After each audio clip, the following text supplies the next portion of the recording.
Hello, hello. Good evening.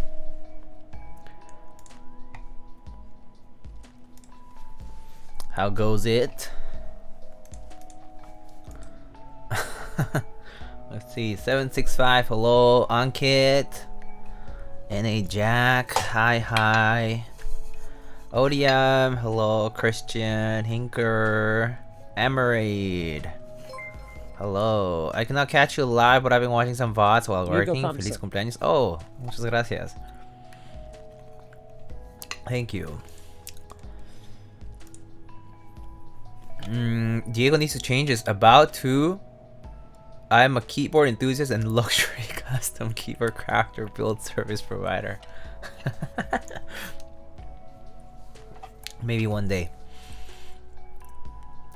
I should just put it on my website. Luxury custom keyboard crafter. Juego with the 33. Damn. You go a person, you go a person, you go a person. Thank you. Demos with the 12 months. Thank you. Vinny, hello. Older than dirt. Yeah, pretty old. TBH. Yeah, so for those who just coming in, it was my birthday over the weekend, so I took the weekend off. On Saturday I just went out for dinner. You know, had some Vietnamese food. Happy late birthday. It was really good. We had this like appetizer. It was like beef tartare, and then we had like this bone marrow dish, and then we had like this platter with like meat and like rice paper and you know, like meats and veggies and stuff. It was really good. Other than that, oh, Ankit with the 5 gifted. Damn, thank you. Ankit, I actually need to go and eat tacos. I was going to go today, but then turns out that the taco truck that I was trying to go to closed on Monday, so they weren't there. So they just weren't there. So I'm gonna go like tomorrow or Wednesday, whenever I get the chance. But yeah. Rain and BJJ, my birthday was the 12th. Oh, happy birthday to you too. Yeah, so my birthday was on the 11th. So yeah, I was on Saturday. I also just watched a lot of One Piece. Finished the Fishman Island arc. Just started the Punk Hazard arc. So pretty fun. And then on Sunday, yesterday, I just went out for lunch with a group of friends. We went to a restaurant called Nyonya in Chinatown. They specialize in Malaysian food. Really good. Like the prices are also pretty good too. So yeah, it was really nice. It was like a nice surprise, kind of like birthday lunch that my friends organized, and it was super sweet. And my girlfriend and some friends kind of put together a bunch of funds, and I just got myself a new camera body that I'm gonna install soon. But I got this A6400, another A6400. This is like my third A6400. But turns out I don't have a power adapter for it. And my batteries were discharged today. So I don't have a battery for it right now, and so I can't use it today for the front cam. But yeah, so the front cam is gonna come back with the lens I had on it before, which is a Sigma 16. But yeah, it should be nice. Back to an upgraded front face cam, which will be pretty cool. Juego with the 5 gifted, thank you. Hello, Nachos. Infected QT, thank you for the 6 months. Happy late birthday, thank you. Kate, thank you. A lot of Genshin too. No, Genshin, it was literally like 30 minutes.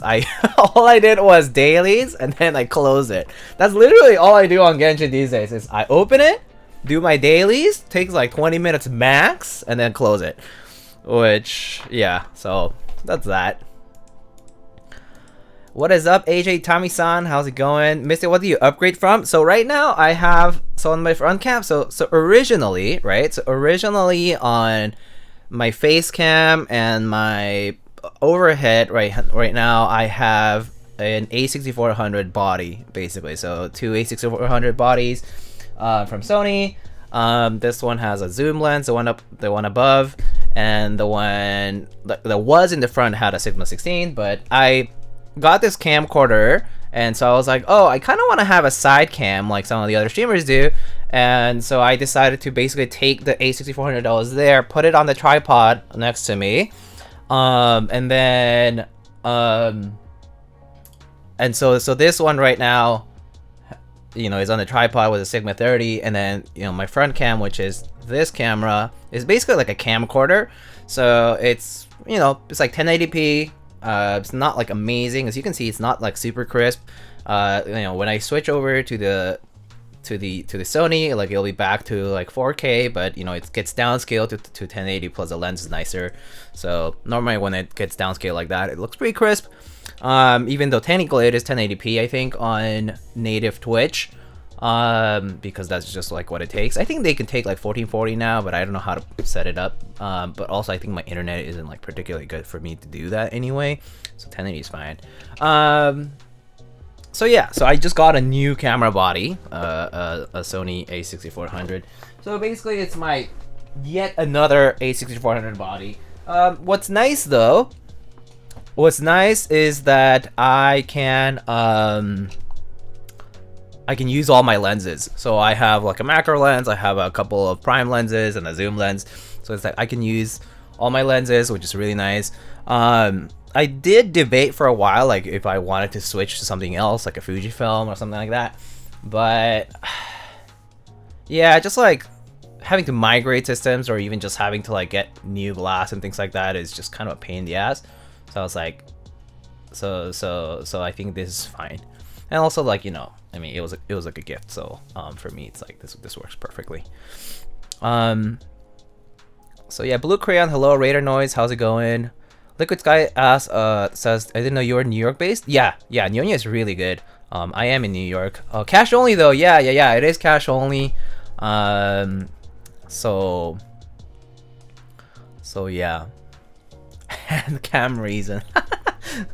Yo. All right, so let's get started. Bust out my old camcorder a bit ago. Feels funky compared to DSLR. Yeah, I know, right? It's like so much lower quality per se. Oh, I also got this over the weekend. It's like a little adapter here, so I can stop the music now with it. Okay, so let's get started with this.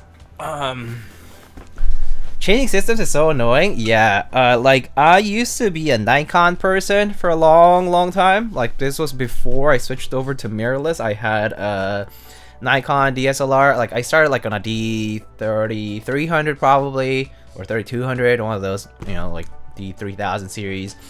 And then I switched over to, and then I switched to full frame for a bit. I had a D750, and then I was on that for a while.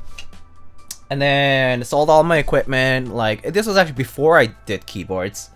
I was in a full frame, and then I basically decided to just sell everything because I was kind of tired, and I just I wasn't using it as much anymore. And then I got into keyboards, and then after I got into keyboards, I realized I needed equipment again. So I bought a D7000 after that because I was already used to a Nikon system. And then, you know, I was in keyboards for a bit. I wasn't streaming yet or anything. And then later on, once I started streaming, I decided to switch to mirrorless. I switched to the Sony system. So, you know, that's how it goes. It was a pain in the butt, especially to adjust to how to edit. The editing flow is kind of shitty to adjust to. Just because, like, the color science is different. Like, the image fidelity is different. And, like, when I was on Nikon, like, I feel like I had so much fewer things to adjust as far as color went. But for Sony's, like, there's a lot. I mean, like, once you get the hang of it, it's super easy. But at first I was like, oh my god, everything looks super green and blue, and I was like, what the heck is wrong with this? And so, you know, you obviously like white balance everything out, and then like you figure out a few like settings that you should just like fix, and then like, you know, some of the lighting and stuff. And once that was figured out, it was much easier. But yeah, it was a pain in the ass to like switch over. Lightning continues to build every Geon build but a frog. That is true. That is true. That is true. This is my first F1-8X 722. This is, I believe, one of their newest models. Yeah, okay, so we have some black nylon Staebies over here. We have these kind of intricately lubed alpacas that I was reading the description, and apparently these alpacas were lubed with RO59 first. Or like, you know, they're treated RO59, which is like a dry curing lubricant. So it cures onto the plastic surface, so it's kind of smooth. And then they decided to do a wet lube application with GHV4, which it's interesting. And they're filmed, and I think string swap maybe. So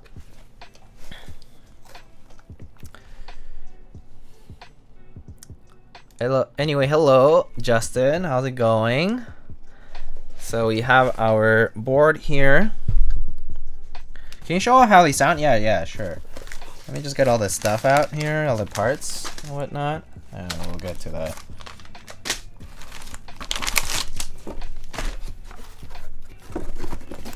Okay, cool. So better sound insane. I mean, I don't know. It might actually like be kind of just like GHV4 because it's such a heavy lubricant versus like something that's supposed to be closest to stock, which is RO59, right? So kind of an interesting approach. I didn't do it. It was the person who sent it to me, or maybe they had someone else do it. But the client was, you know, sent me these, and this was the description that was on the farm. So yeah, so it's interesting. Oh man, this is just GHV4, dude. This is just GHV4. This is just GHV4 because I can just hear the wet lube on this. And then there's 63.5 gram springs. So I think these kind of feel like two-stage springs. So let me actually double check that. But they do feel like two-stage springs. Where's my... Maybe it was RO59 first because they thought they wanted something like stock, and then maybe they changed their mind and they don't like it. So that's my guess. Actually, my guess is, oh, let's try RO59. It sounds kind of cool to try.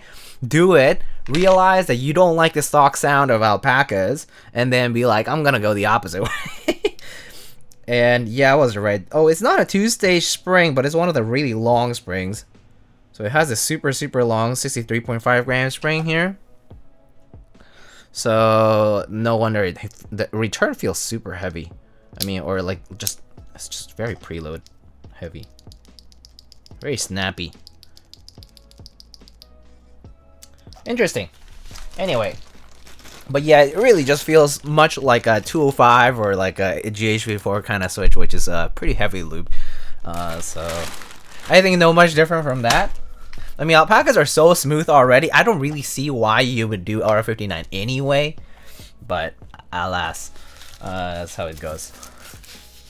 Yeah, exactly. RO59 on alpacas is already Monka in the sense that alpacas are already so smooth. Okay, so we have our default plate here. This is the aluminum plate. Ooh, is this PCB? Oh no, I've seen this PCB before. This is the Galatea PCB, or no, this is the Apollo PCB. That's right. Apollo PCB by Mr. Gondolindrum has these large 2 flex cuts. This is also fixed layout, so it looks like we're gonna be doing just standard 87 layout, right? Yeah, 6.25U, and everything else is standard ANSI. Haven't done standard ANSI in a little bit.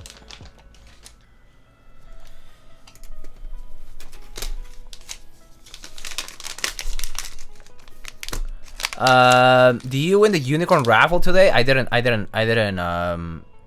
wasn't in it. Okay, so these are bump-ons, I think. Screws. And I guess this is the O-ring. Yeah, okay. Alright, cool. I mean, I assume the F1-8X build is the same as all F1-8X builds.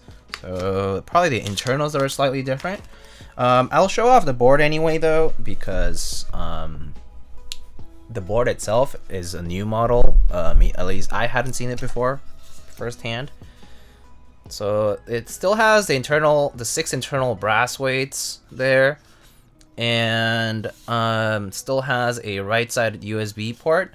It is a wedge, and on the back, it has this large bar, steel polished bar, I guess, with a 722 engraving, which is pretty nice.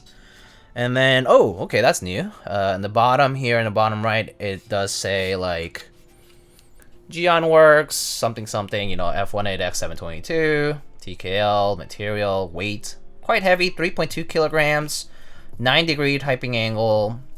As you can see, the feet use, they use like the removable bump-ons, and they do have screws underneath them, pretty neat, with the Geonworks logo. But pretty neat the way the screws are done. They have 6 bolts there to screw it down. It is seamless style. So the bottom is basically like a cover.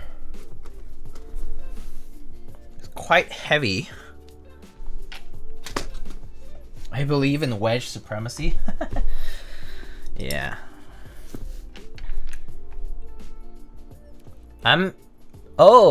Crystal Lube, the MCG 129. I think I have a bunch here somewhere. I think I have a bunch over here. Yeah, here, Crystal Lube MCG 129. I still have an ounce of this around. Still, I've used a decent bit of it, but yeah, still got a bunch too. It's a nice lube too. Good alternative to 205. Maybe with a little bit less drag, I feel. But yeah. What do you think of the Frog? I mean, it's a nice board. I tried it once at a meetup, but I haven't built it myself. But people say it's a nice board. I mean, for the price especially. You know, good TKL to buy if you're coming in and you're looking for a custom TKL. But I actually don't have first-hand experience building one, which is really ironic. Or it's kind of funny. Just like, there's so many, like, compared to the number of frogs out there, it was surprising that I still haven't managed to build one, and I just kind of happened to be. But yeah. All right, let's see.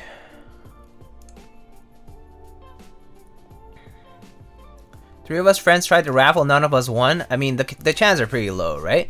I think Elaine said there were between 1,000 and 10,000 entries. I mean, obviously the number is kind of obscure because she's not going to disclose it, but it appears as though the chances were pretty rough. And it was like about 50-50. So like whether you chose the blue one or the gray one, it was about the same, because it was like 50-50-ish on the split. Happy belated. Oh, thanks, Nacho. Appreciate it. Justin, thank you. Nice looking tofu. Yeah, it's a tofu 80. You heard about it?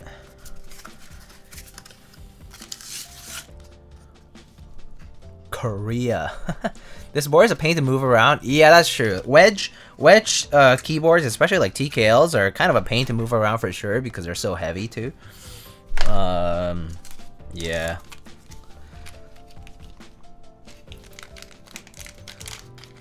Hard to overloop compared to 205. That is true. I do agree that Crystal Lube MCG 129 is much. It's a bit different because it has less drag and it is a little bit hard to overloop with. It is a bit less viscous in that sense. So it can be pretty nice to use. I've personally had like good results with it. I just I don't remember when was the last build I did with it though, but I maybe might try it again. I think I just didn't have as much time to experiment with it, but at least in the time that I did use it for like maybe like 4 or 5 builds, it was pretty nice. 2, 4, 6, 8, 10. Have you seen the new TX AP stabs? I know of them. I haven't bought any or gotten any myself yet, so hoping to pick up some stock whenever they restock or whenever Mikibo has them.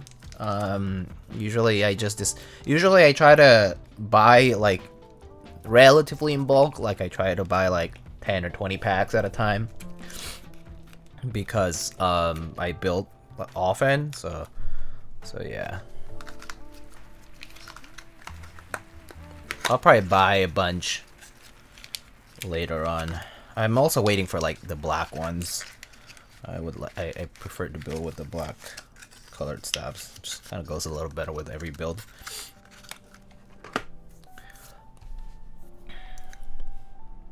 Yeah, it doesn't apply as easy as 205. That's true. Yeah, it's not as wet. What's the drag coefficient? I have no idea. 205 does separate over time. Yeah. Yeah, the MCG kind of has this like thick foam sort of texture to it in a way. Like it has this matte sort of look to it. But yeah, it doesn't really separate. Wanted to get in on the raffle, totally forgot. I tend to do that for some recent bongos too. Well, I mean, hopefully, good luck to you all who enter any future raffles. I know, hopefully, if you know, hopefully you win, you know. It's like, I always hope that people win. Assuming that they want the board. Just recently, I entered this Artisan raffle. And, you know, obviously, like, I didn't win. And, like, literally, like, 15 minutes later after the invoices were out for that Artisan, like, someone posted it as a wish list, like, a trading item. I was like, man, that's so cringe. It's like, bro. Like, that's so shameless. This is, like, rubbing in the face of the people who, like, didn't win, and at the same time, it's like, you clearly didn't want it. You just wanted to trade it anyway. So it was just trade fodder anyway, which, again, like, people can do whatever they want with their own items, but you haven't even gotten it in hand. And I was just like, that's a mage. It's just kind of weird, man. There's always that person for sure, though. Yeah. You know, Staebies are a little bit unforgiving with Lube. Maybe I'm just gonna do insert only. And then, wire. Tell me they got their invoice canceled? No, they probably paid and then, I don't know. I don't know though. I don't know. I mean, it's up to the maker to do that though, so IDK. I see PCB I like. Hello, Mr. Gondo. How's it going? Gotta love Artisans. I mean, Artisans or keyboards are the same though, to be honest. Whereas Artisans or keyboards, it's always the same when it comes to like limited items. Like people just often will enter because it, you know, has some kind of value in the market and they can use it as leverage, right? What really sucks to see is when they use it as leverage towards the people who like, it just kind of feels a little evil, I guess. Just like when you kind of like hanging over someone's head, and it's obvious that you're not taking a deal because you're just trying to get the most out of it. A little perverse, I guess.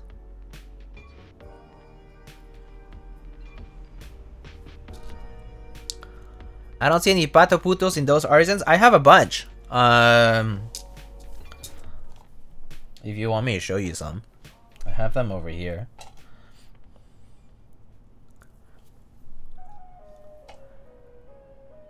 Oh yeah. I'm just saying, as an experience, it sucks. I'm not saying like there's no rule against it. You know, I'm not. I mean, yeah, there's no rule against that, really. It's more like the sucks to see. And if you're on that other side of it, it sucks to get the short end of the stick, basically.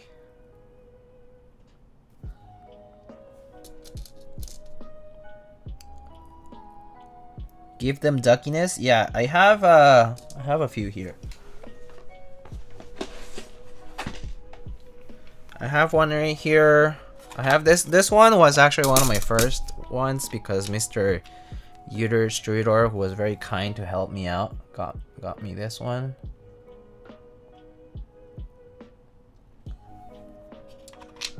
This Darth Vader themed one, very cute. Whoop.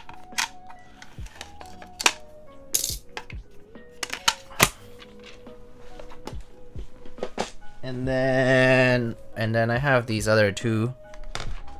I have this Nosferatu, like kind of like Dracula theme. Very cute, from Azzy Keycaps. And then this skeleton one, very cute too.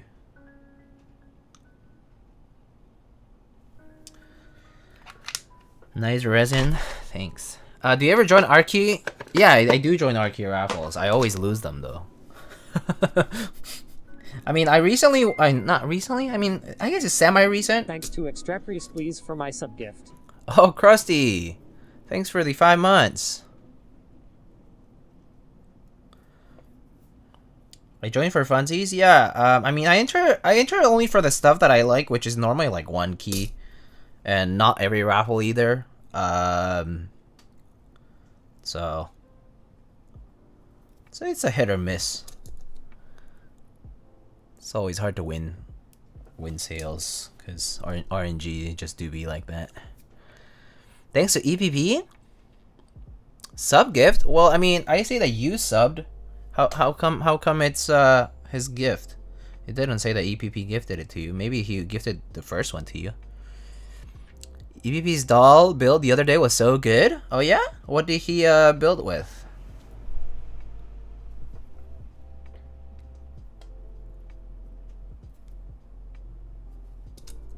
MX Blacks? Classic. I probably should build mine with those. With those switches I've never tried in my life. That I would never touch.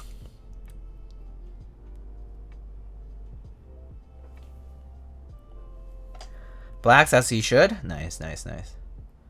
Good stuff.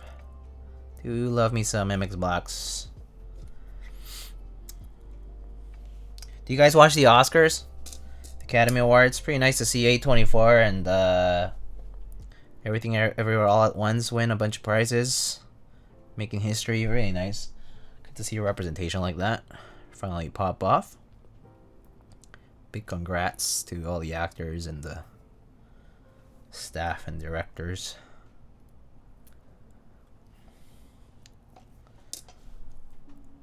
Who's Oscar? I have an Oscar guy who's my friend back from home. Back from Mexico. Nice dude. Really smart guy, actually. But I'm talking about the Oscar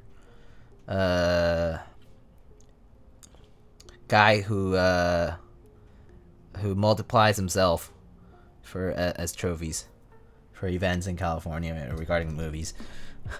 The Grouch. Yeah, it was a pretty big. Yeah, it's like pretty big sweep. It was nice. It's nice to see. It was very heartwarming. I definitely teared up when I for the best supporting role prize, and then he was like, "Oh, like I want to thank my mom." I'm like, man, that's real.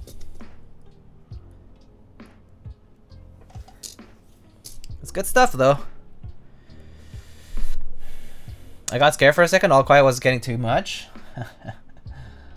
Yeah, I guess, I mean, people saw it coming, of course, because, you know, you've had Golden Globe and all these other prize ceremonies already, but, like, it's a huge honor to see that happen at the Academy Awards, finally.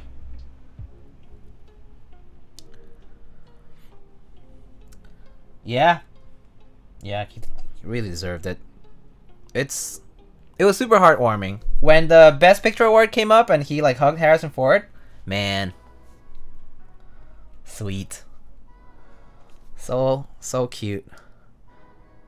It's like full circle.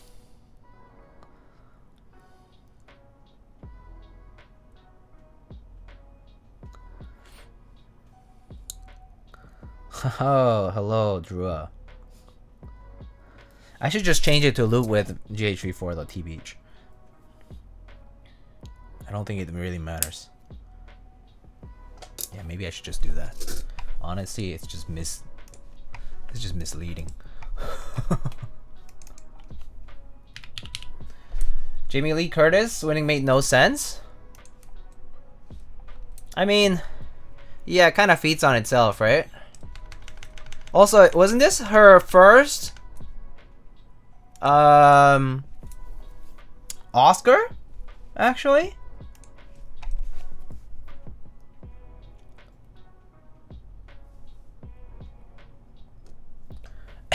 Breath went live. Gotta go. Okay, Ankit.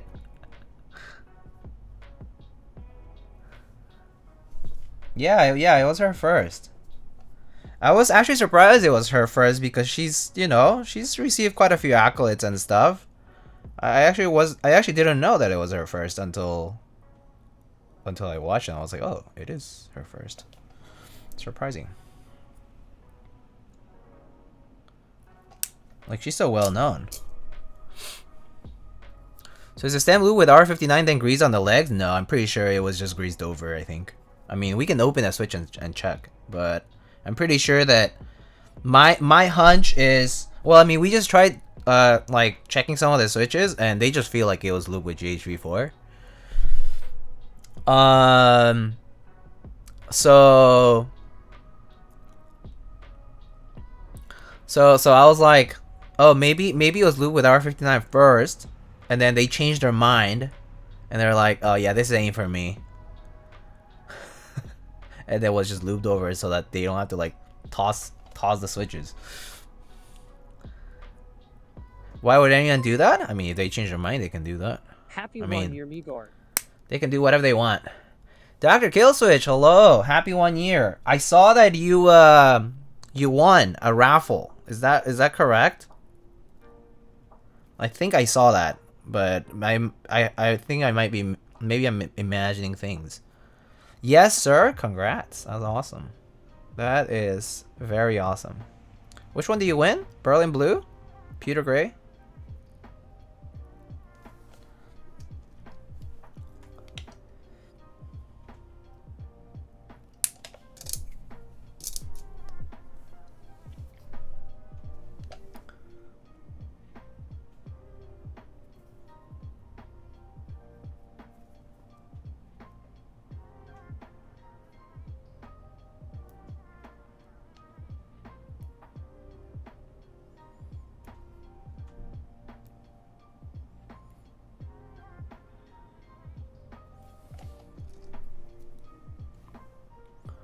Hello, Conan. How's it going?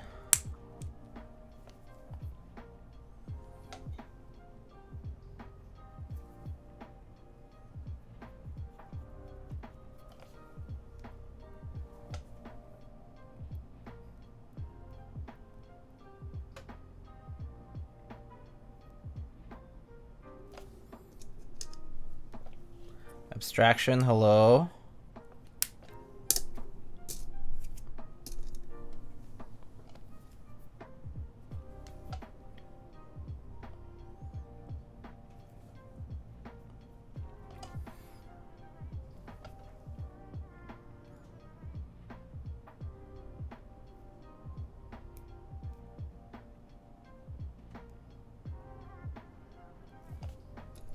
Oh yeah, Christian, are you still here? How was your trip?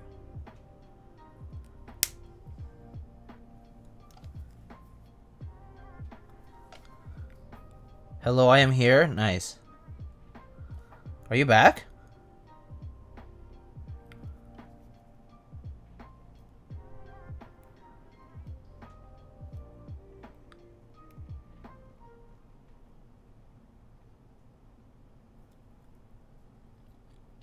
Came back to New York City and spent more on dinner my first night back than any meal in Paris? Really? Oh, I didn't know that was that different. TIL, but I guess that makes sense. It is New York City after all. Well, that sounds fun. Paris, I've never been. What do you like the most there? Bet a bunch of people in chat maybe have been to Europe already, or maybe are from Europe, but Paris though. Paris sounds cool. I'd love to visit sometime. Doesn't have to be Paris specifically, TBH, but yeah. Big city. You get pickpocketed. The croissant? Nice. Freedom costs extra? True.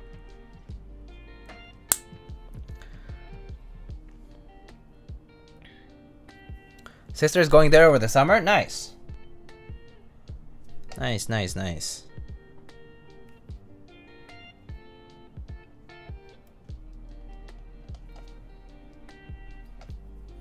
France is one of the European countries I'd like to visit in the near future, along with UK and Germany. Yeah, for sure. Well, I mean, I feel like visiting UK, from what I've been told, is, I mean, like, especially for someone like me who is currently in New York City, is like, oh, it's like this, it's kind of similar. Of course, you know. So cultural things aside, and obviously infrastructural things aside, but like, you know, big city vibe, kind of same. I do feel like some of the other countries might be pretty different.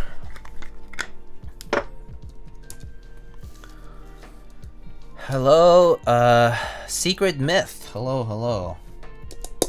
How's it going? Bonsoir. That means good evening in French, in case you didn't know. Yes, bonsoir. Been to Paris once for a school trip way back, and it was not so fun. I mean, if you went for a school trip, I can't see it being fun for a school trip. Gotta have the freedom to move around and do whatever you want to do.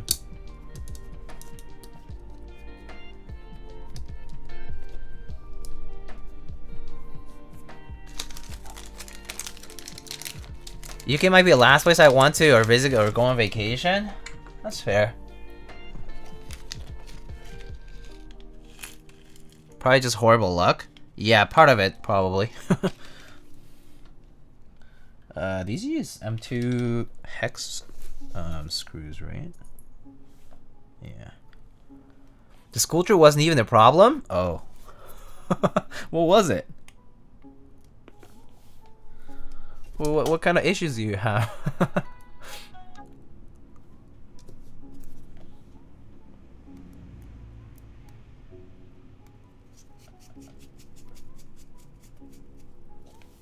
Yeah, school trips do kind of suck, though. TBH. I mean, like, gigantic groups and whatnot.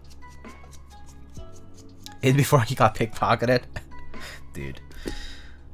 It sure does happen a lot, though. Like, heard so many stories of people getting either pickpocketed or, like, have some kind of issue while traveling. I mean, big tourist locations. I didn't get pickpocketed, but I got heckled by a drunk. I mean, doesn't that happen to you here in New York too, though? I mean, it depends. Depends if you're out at night, like late at night in the subway or something, or like in specific neighborhoods in like New York. It's kind of the same. Getting heckled by a drunk is just a tourist experience. I mean, for sure. Wait, it was rather my friends being called Nazis by in a supermarket, me getting grabbed by two con artists trying to force a cool trick on me, and getting attacked by a drunk dude with a bottle in the military guarded Eiffel Tower where a soldier with a rifle had to escort the guy away. What the fuck? Damn. That's eventful and absolutely horrid. That sounds traumatic. For a school trip? My god. Yeah, well, no wonder you didn't like it. I got hacked in French. How do I respond to that? I don't know. I don't even know French curse words. Found to use the entire Batlock tank in one go? Yeah, serious. Damn. Paris is just European New York City? Wouldn't London be that? Don't you think London is more like European New York City? Is Paris really more like New York City?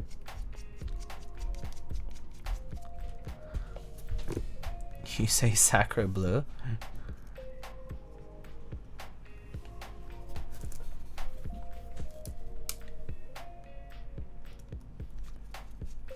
Calling them French is enough of an insult.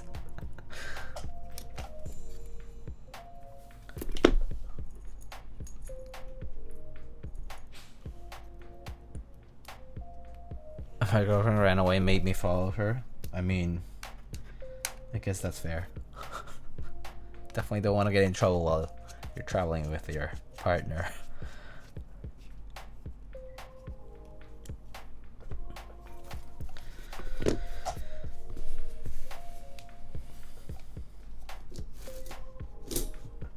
Imagine your counter is just, at least I'm not French.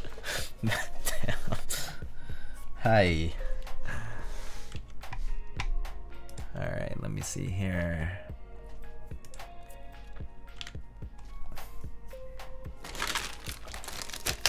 Hello, Nine Walker, how's it going?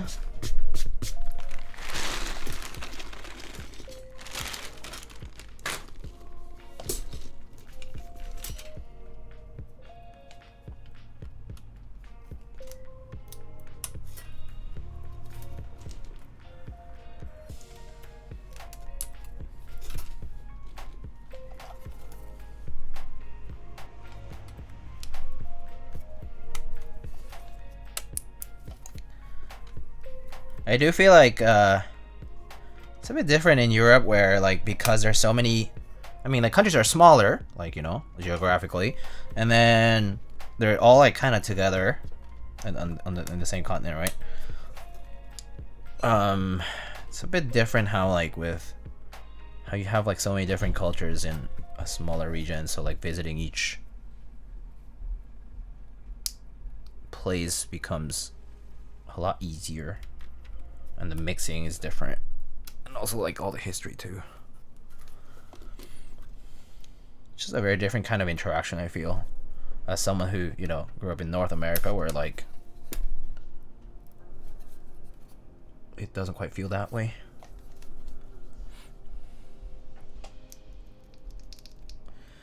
Are there a big difference between F1-8X 722 and the non-722? Yeah, there's some design-based differences, yeah.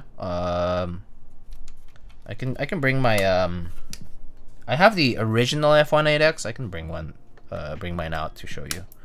But the interior is about the same. Like it has like internal weights the same. The plate is like about the same. You know, still supports like, you know, like TKL PCBs with the right side USB port, right? That's about the same. Imagine being able to go to neighboring countries by train. Yeah, I know, right? That's something I'm super jealous of. Like, I wish I could just take a train and visit, like, you know, visit different countries like that so easily. And, like, see completely different things.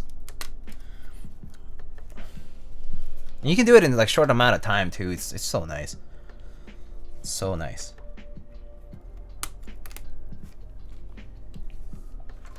Paris has driverless trains? Like, are these like commuter based? Like subway, like metro type? Ooh. That's really cool though.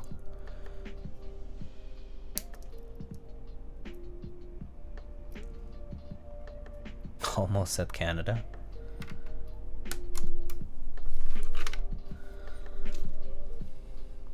Like the equivalent of our MTA trains? Damn, that's so nice. Yeah, dude, MTA is never gonna get there. MTA is never gonna get there. You know, this is a conversation I was having with some friends. We were talking about how, like, you know how, like, in New York, sometimes you see the news and they talk about how, like, someone got pushed onto the tracks, or like, you know, some trash got into the tracks and they got damaged or something.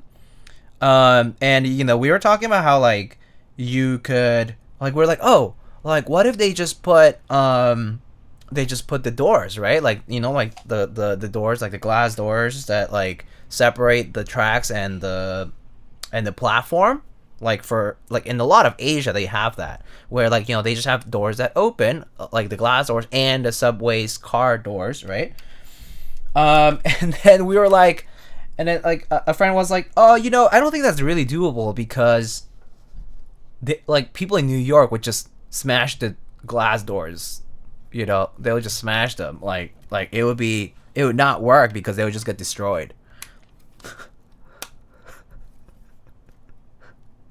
Like, yeah, and we were like, I don't think that's ever gonna happen in New York. It's nuts.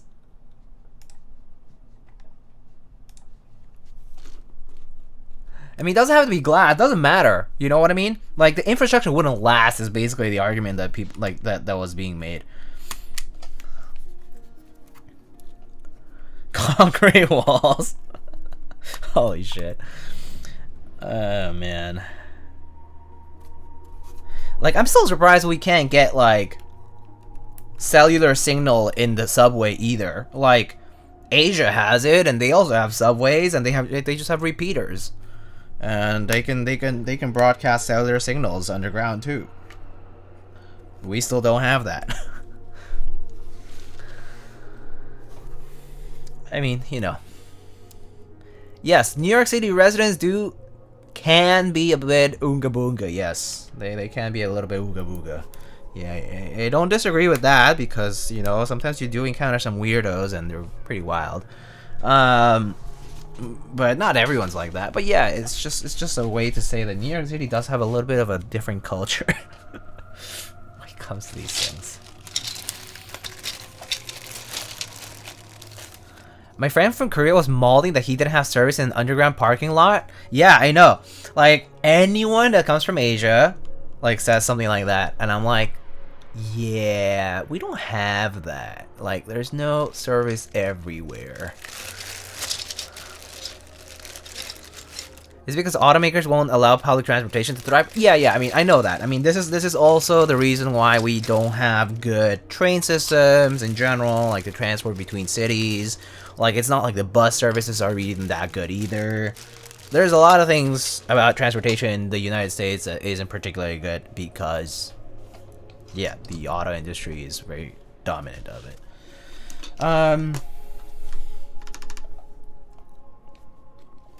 Cost is another issue for sure. I mean, it's a huge country, and the infrastructure needs to be basically rehauled entirely for a lot of things. That's a big one. But there definitely is also a lot of lobbying against it. Like, that's definitely a big issue that people do talk about. How, like, there's many very wealthy corporations who are going to stand against something like that. In some way, like logistically. The dream is to have a remote job, move to a foreign country somewhere in Asia or EU, and get NA wages with second world price. Yeah. That's true. I mean, this is what a lot of like the whole remote work enabled, right? Like since COVID, a lot of that was enabled. I mean, it existed already, but I think it was enabled even more with the pandemic, where people could work remotely while still earning wages from wherever like whatever country they were moving out from.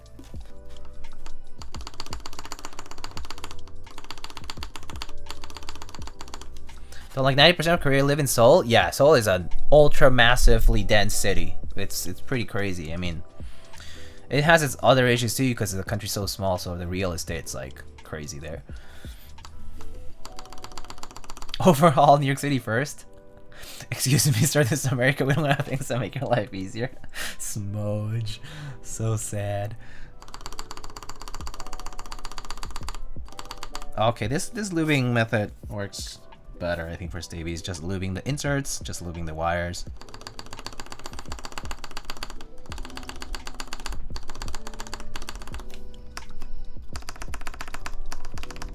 I think for GMK stabs, I would probably do something like that. Just lube the inner part of the inserts, and then just the wire. Nothing about the housing. It would make it too sluggish, I think.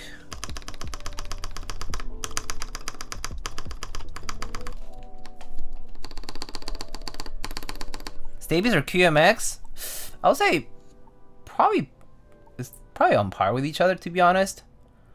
I actually think I prefer Staebies just because you can actually access things from the top or the outside, like after you've built it. The problem with QMX is that because the wire goes from the underside, you have to unbuild everything if you happen to have some other small problem.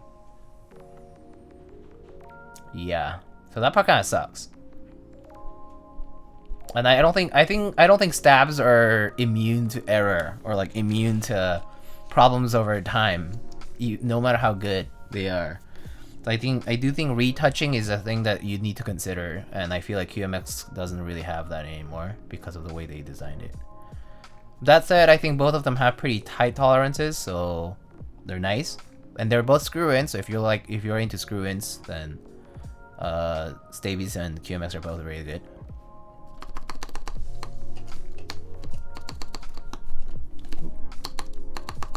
Ooh, this one's kind of weird. Maybe this one didn't really. I felt like the stab wasn't all the way flush.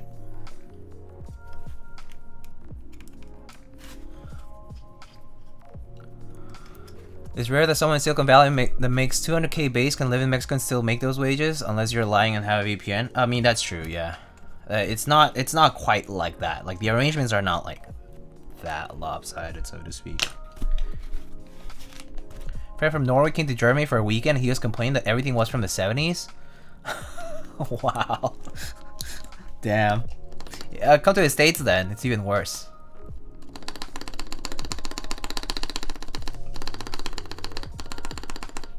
You have 100-year-old buildings and even much older too.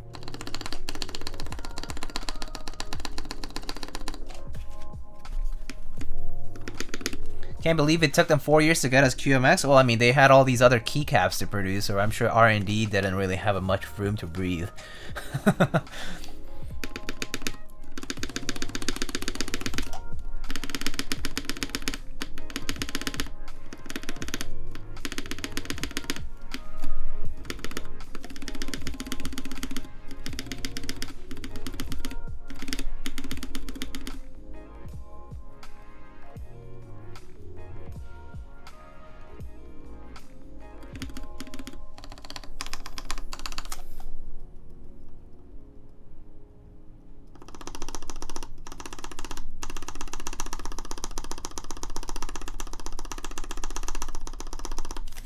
I think that's fine. As long as they don't tick, it's okay. Are they worse than cherry clip-ins? I think they're kind of different. I don't think they're particularly worse or anything like that. I think cherry clip-ins are cheap though. What's nice about QMX is that you do get 8 stabs from one pack. You can outfit a full size with the QMX stabs. $22 for like 8 stabs. Pretty nice. That part is nice, and it comes with all the wires, so you don't have to like choose between win keyless, that kind of stuff.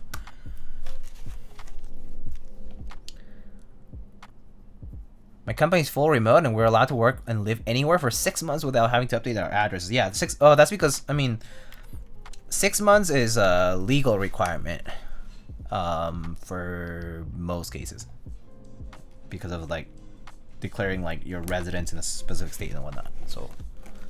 Because if otherwise, then you get like non-resident stuff, and that's the problem.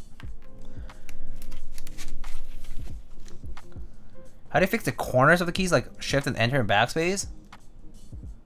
Has a bit of shake. What do you mean shake? Oh, I mean like, you mean like so like, you mean like rattle? Like if I have, like let's say I have my shift key here, and this part rattles a little. Yeah, you would just, I mean, if it's already built, I would just do this, and either you can lift it up from the other side and then add more lube. You can either like use something like a blunt tip syringe like this, right? Or you can use a brush. You can just grab your brush, grab a bit of lube, lift this part, and just put a little bit of lube. Yeah. So normally that will help. I try to be pretty careful about how much like lube goes in that process. Much better to just put a very, very small amount in it to not work, and then to progressively add a little more until it does. than do too much and then accidentally just make it too sluggish. Thoughts on polypropylene plates? No particular thoughts beyond the fact that I actually don't remember. Like I need to check if I've tried them yet. But I mean, are they still like plastic plates? Actually don't know how they compare with like the other types, so at least not side to side. But like palm but softer? Palm is pretty soft already, so if it's softer than palm, personally I feel like I'm not sure if I would get it. So palm is already very soft. You know what I mean? I actually like polycarb a lot, but I know a lot of people don't like polycarb because of it. The specific like maybe like sound signature that it has. It's a bit brighter.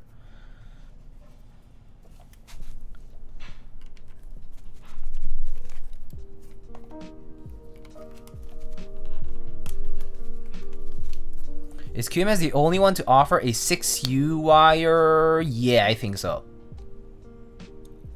At least every public building in the US has AC apparently. Oh, TIL. Didn't know that.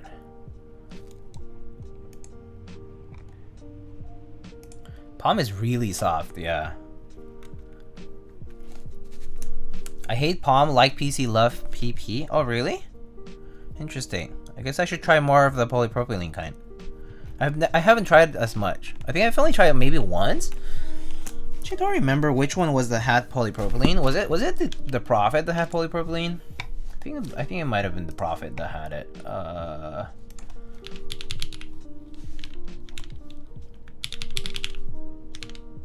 Yeah, so the Prophet had polypropylene and I really liked it. I mean, it was the only plate I got for it, and it was pretty nice.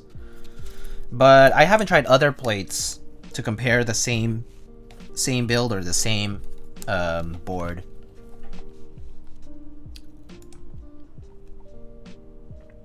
Polypropylene sounds brighter than PC and less resonant. Okay. Oh, Mr. Quakeums. Hello, Brian. How's it going? Hope you're well. Thank you. I hope you're well too.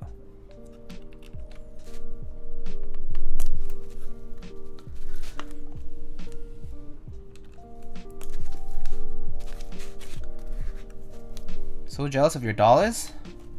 How come? Are there quite a lot of dollars out there too, though?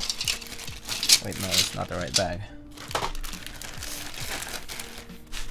I mean, this is the F&F color, but I actually think the gray silver two-tone also looks really good on the dollars. But I actually also really like the other colors, like the pink one. Pink one's really nice too. This one slipped under my radar. Oh, I mean, it might have slipped under your radar for group buy, but the boards go for like retail or even lower actually. Now, you can get like the dollars for like including extra parts and stuff like PCB, plates, whatever, at like basically under group buy price now, or ish, or like pre-shipping price pretty much. Pretty good deals out there for it now, for the dollars, because there are a lot of Alice layout boards, so I think you might want to just look into it. It might actually not be very difficult to get one that you like.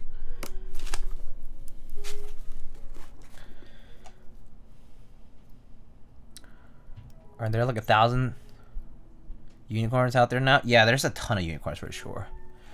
Was it Teal Nest F&F or was it a general release? This was the Robin's Egg hue, right? The Cerakote.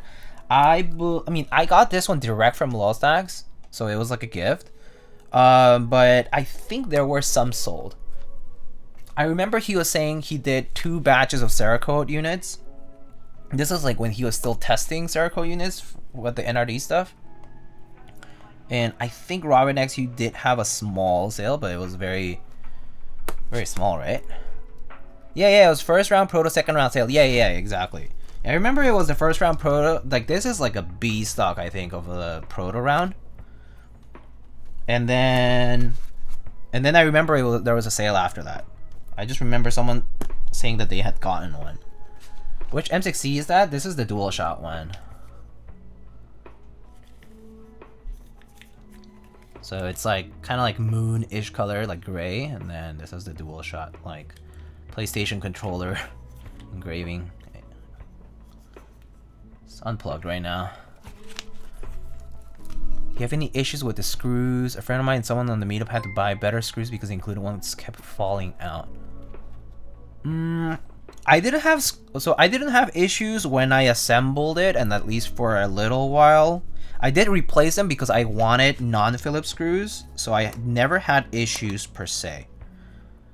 I do know that Phillips screws definitely have a higher tendency to get loosened up over... Oh, especially if you move them somewhere else. Like if you're taking them to the office, or like you're taking them to meet up, or if you're like carrying them in a backpack and the backpack's shaking or something like that, it tends to loosen up. Or in shipping too. I've heard of this like with a lot of boards with Phillips screws, happen a lot of time.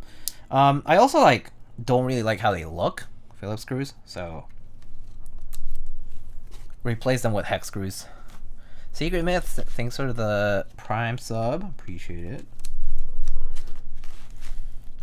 Do you clean factory lube switches before lubing? I most often lube over. I only wipe off factory lube with just like a paper towel or something like that, like on the stem. If it's like, if it feels like way too much, like if I lube over like a couple of switches and it feels like it's too much regardless of how little I try to put on the switch or like the part of the stem or something like that, then I wipe it off and then lube on top of the stem or something like that. But yeah, I would say that more for the vast majority of times I don't clean off the lube from factory, like factory lube switches. It's kind of like a lot of work and pretty marginal returns oftentimes, so I don't bother. Like I think I did it for lavenders maybe. I think I had a batch of, I don't know what it was. Was it a Gateron switch? I don't know. But there's a couple of switches that I've done that with, like where I just wiped off the original factory lube. But I think yeah, it was because they just had a little bit too much, or it was like too oily, for example. Like with like oils, they kind of tend to like feel very like sluggish if you add more than that. So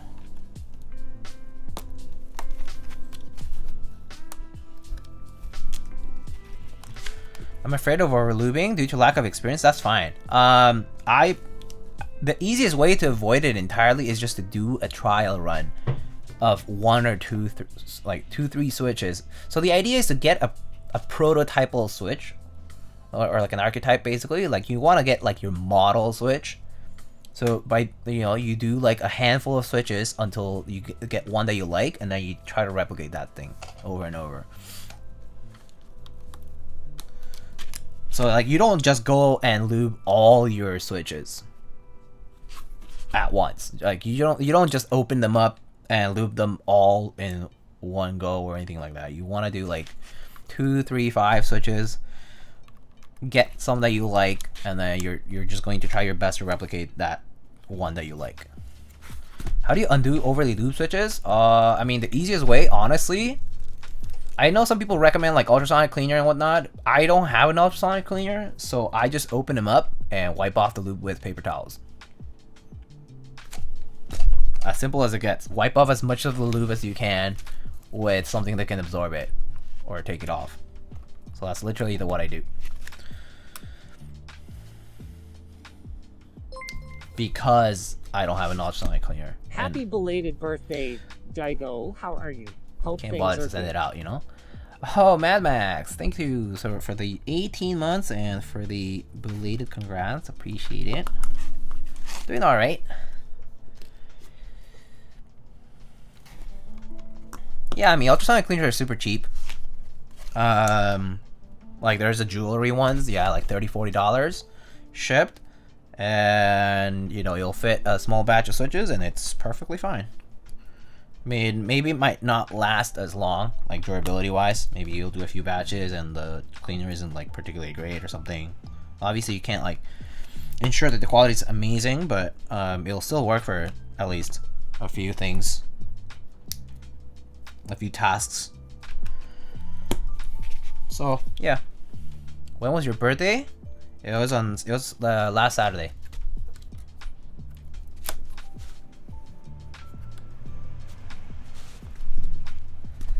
What's the Alice keyword on top? This is the Dolus from Linworks and TGR.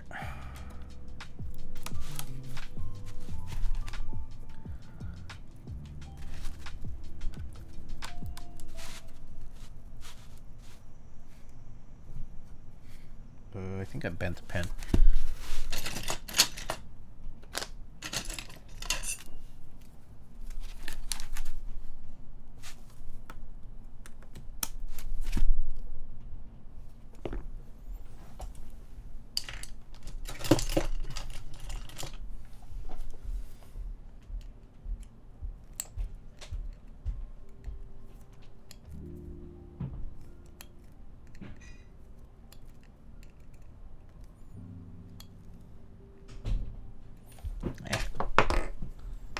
Sign. I think I have enough.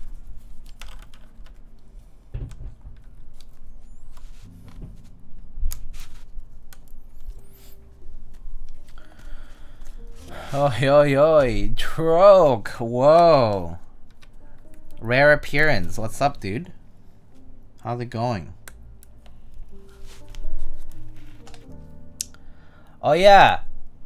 DQ. I heard you know my friend David. Yeah. he's an IRL friend of mine. Yeah, we've been acquainted for a while. Didn't know. He told me about you. Yeah. That's funny. The world is small, dude.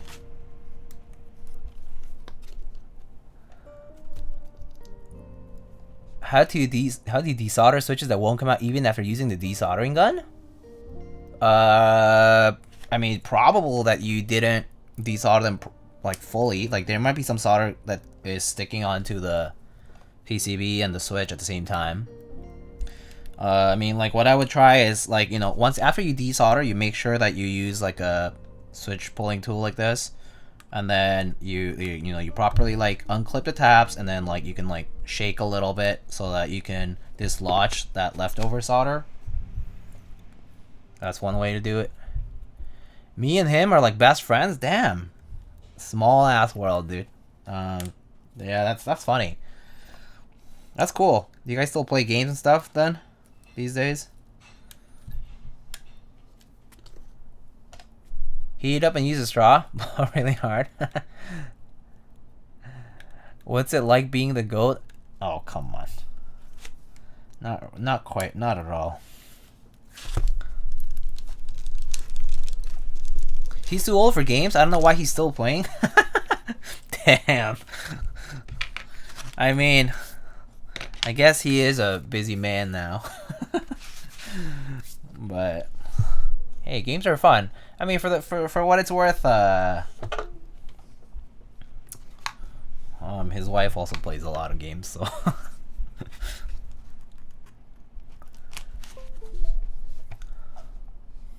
Yeah. You don't want to pull. You don't want to yank it off. You want to just dislodge it, and you'll feel it come off. But you don't want to yank the switch. Otherwise, yeah, you might pull a trace. So if it gives you too much resistance, it probably means it's not fully desoldered yet. For the person who was asking about desoldering switches.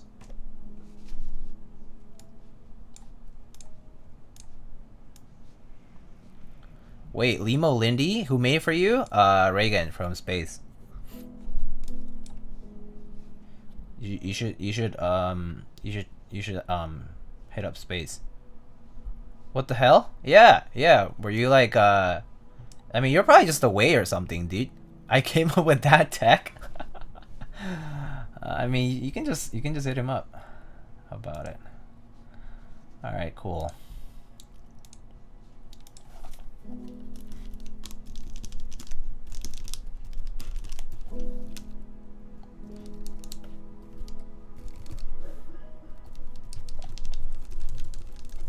Does the other end have a coil? No, no coil. I have a straight cable. I don't use coil cables lately.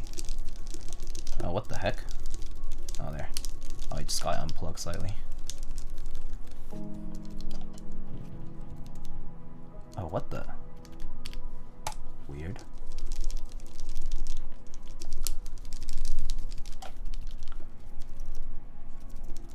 So a few switches have bent pins or something.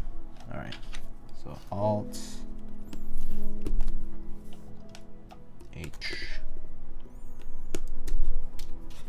caps lock.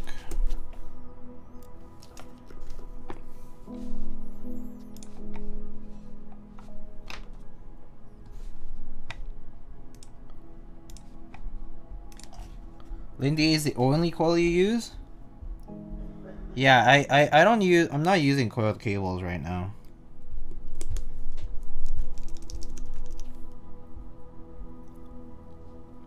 Straight cable meta now? I mean, it's just easier to use straight cables for me because I have a pretty, like, it's a pretty cramped kind of setup, I guess. Is this one not triggering? Did the diode fall off?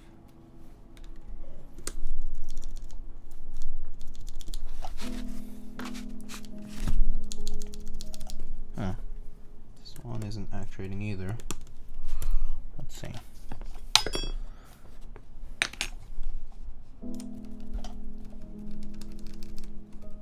Oh, F1. I missed that one too.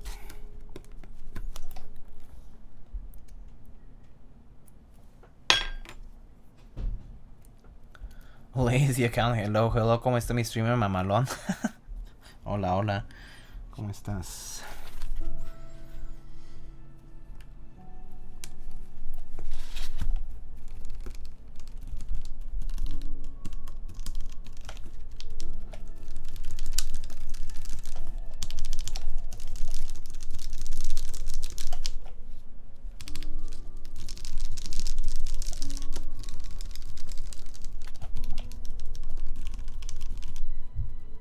Lindy coil best in slot, bro?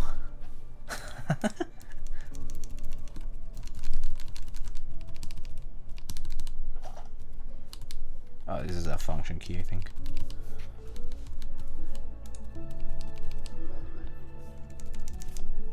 Alright.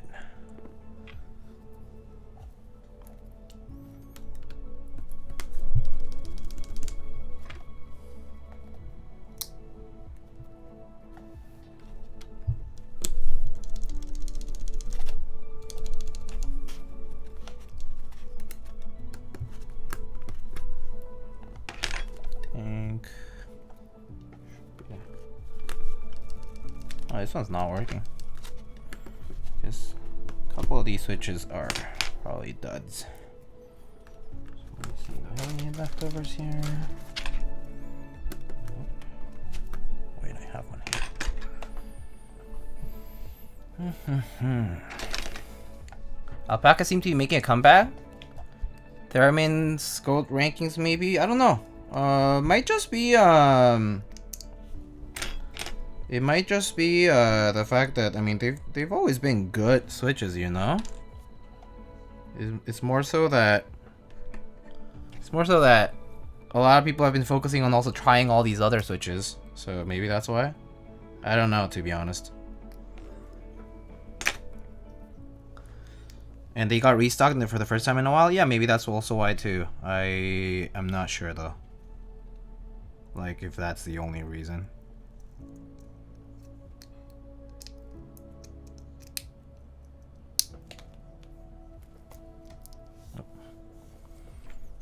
They've been out of stock for a while? Oh, I see. I guess that might be why then. Oh, this has a bent top. Okay.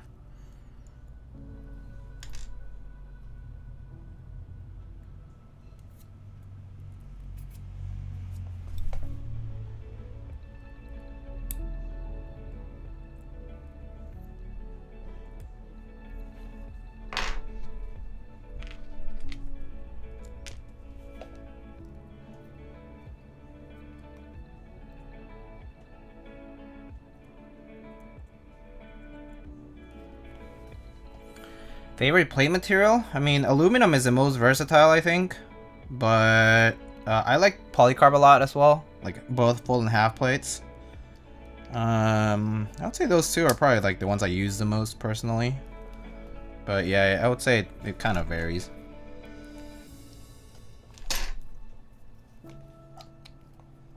TK Martian, hello, hello, how's it going? Oop. And this switch housing is kind of tight. Okay. I don't know why, oh yeah,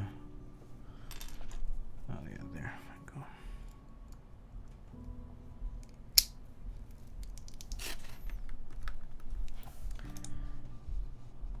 Anyone here win the single raffle? I think a couple people did. There we go, that works.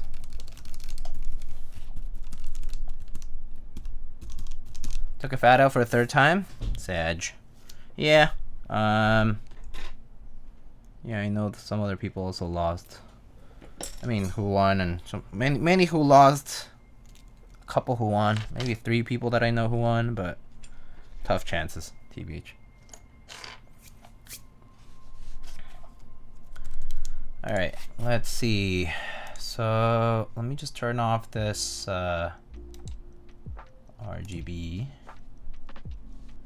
No, I don't need it. So go to lighting.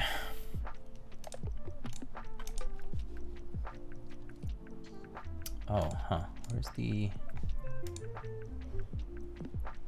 lighting options? Oh, okay. There we go. Right, let me see.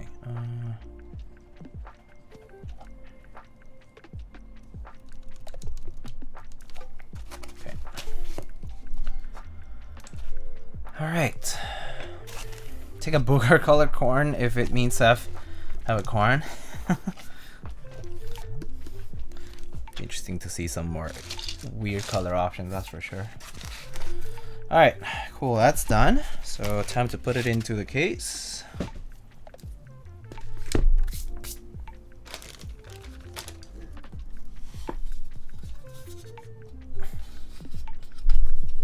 Can't take L's if you never enter. True.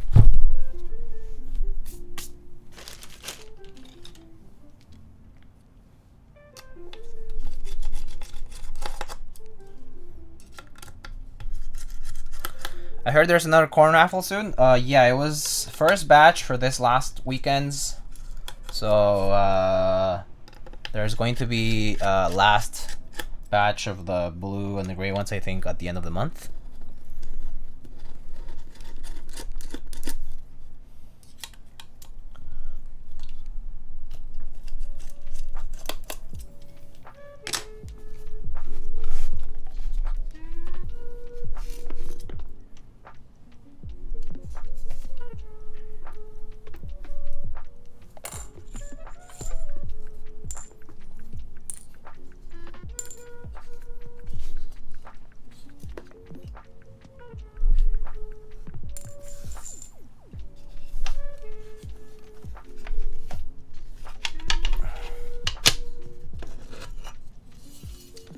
Alright, so there is our top piece.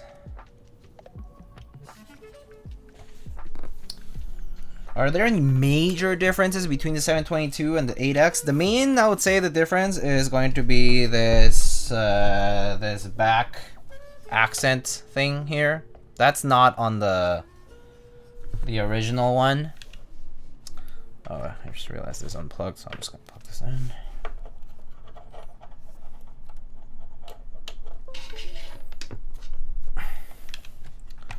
Yeah, that's going to be the, I would say that's probably one of the main ones, right?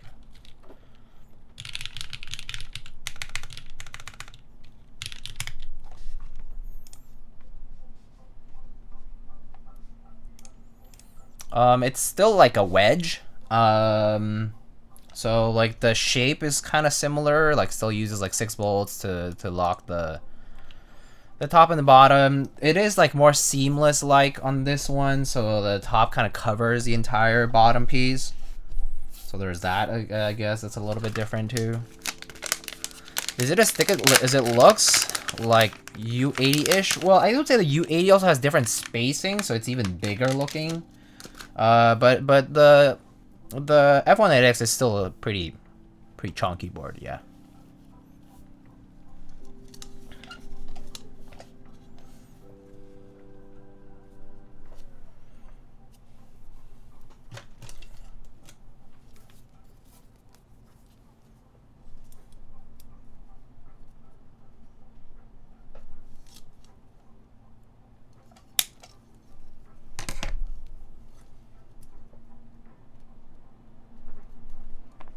Okay, just gonna have to just measure it out for now.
Oops.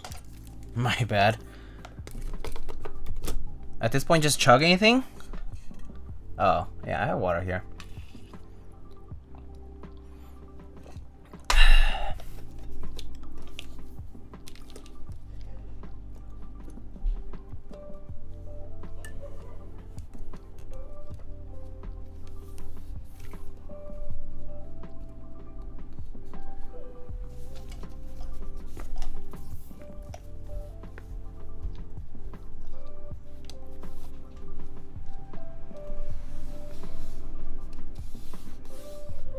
Alright, that's the bottom.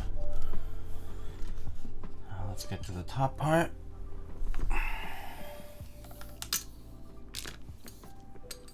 What TKL can I get to replicate the feel of the van? I actually don't know.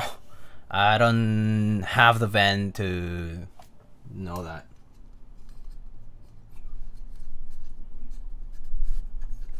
And I feel like different form factors also just entirely feel just feel different anyway. Like TKLs versus 65 is a pretty sizable difference. So, but I guess I mean, starting from like a similar mounting method would be a good start to try.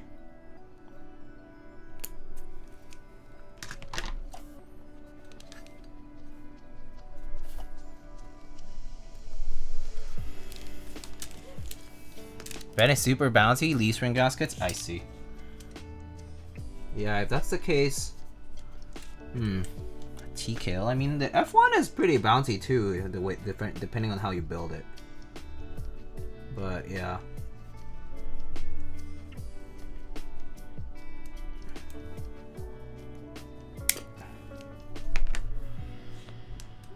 Yeah, he's asking for a TKL, which is a bit different of a question. The closest board I got to was a vertex angle half plate build, but the angle is not as soft and the bounce is more pronounced. I see. Yeah, I guess every board has its own little unique parts to it.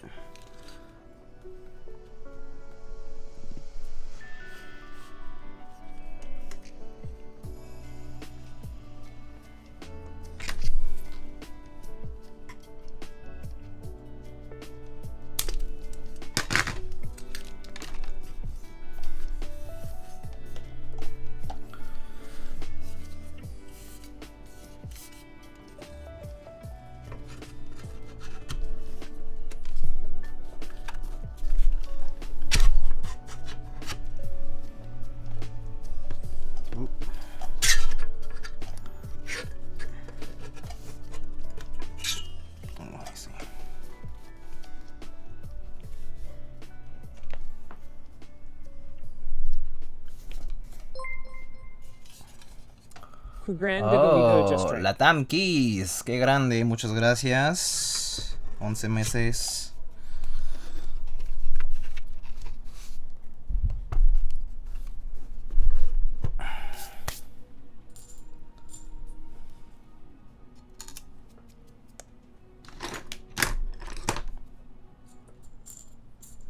Okay.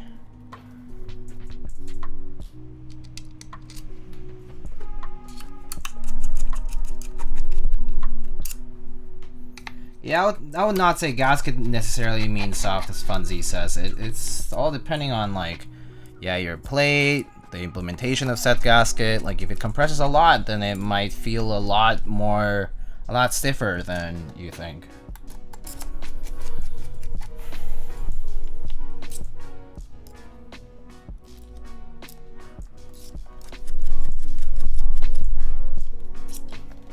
Hey Diego, would you know if the Geon batch holder is still available? Batch holder? What do you mean? This?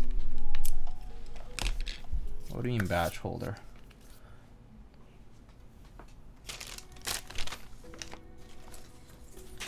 How's the keyboard build going? It's going alright.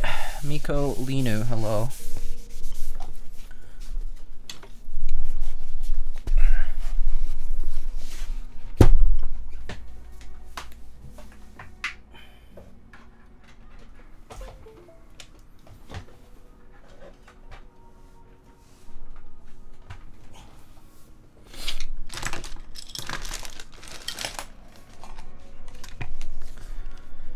Nice quick build, yeah. It was hot swap too, so fairly quick, I would say. Oh, I forgot about the bump-ons, so let me put the bump-ons on.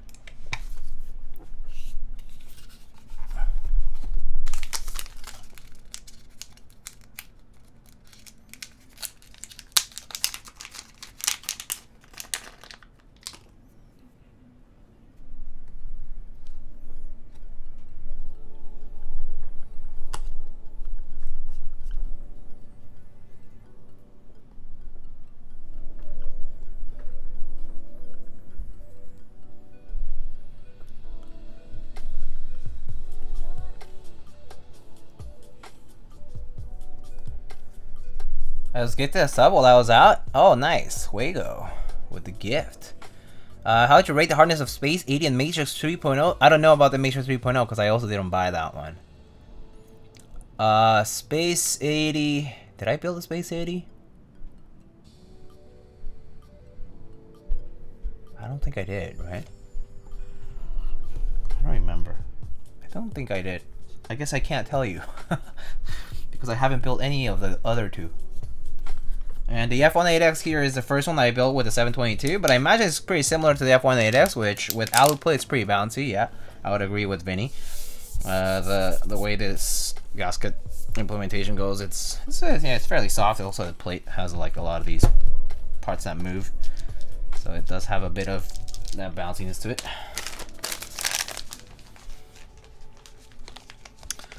So yeah. Would you rather give up your favorite drink or mechanical keyboards forever? Oh, my favorite drink. I can just get another favorite drink, whatever. Keyboards, I use them every day. Drinks, I mean, I also drink drinks every day, but I don't need to have my first favorite drink all the time. I can just get my second favorite drink and make it my first favorite if I can't drink my first favorite one anymore. Unless it's water. If I have to give up water, then no, I would just give up keyboards, right? I'm not gonna give up water. I mean, it's just like, you know, if you're, it depends on what the question, like how the question is phrased. It's kind of an odd question to ask. It's like, oh, you have to give up water in every form. Like, well then, duh. Then I would just die probably. Water is my favorite. It's one of my favorite drinks. But if my favorite drink was meant by like a cocktail or some soda or whatever, then yeah, like I can give that up. Not a problem. I'll give that up. Give up oxygen for keywords, duh. I mean, yeah, just become anaerobic, easy. Just become bacteria or something. And of all of them, you have to be an anaerobic one too. For real, for real. Yeah, just go live in one of those thermal pits or something. Just live with with high heat and no oxygen. Man, no big deal. You'll still be able to work on a keyboard. Favorite drink other than water? Oh yeah, if that's the case, then yeah, I would just give up my favorite drink. Just make something else the favorite drink. So yeah, it's alright. Alright, so what keys are we gonna put on this, eh? What should we put on this today?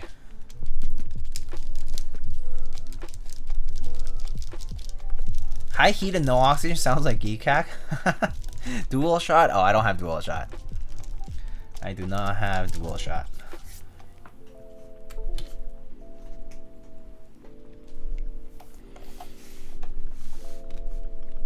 Have Crimson Cadet? I do have Crimson Cadet. Beta? I do have Beta too, like the regular Beta. I do have that as an option. Led Zepp. Ooh, Led Zepp is a good choice too. I do have Led Zepp as well.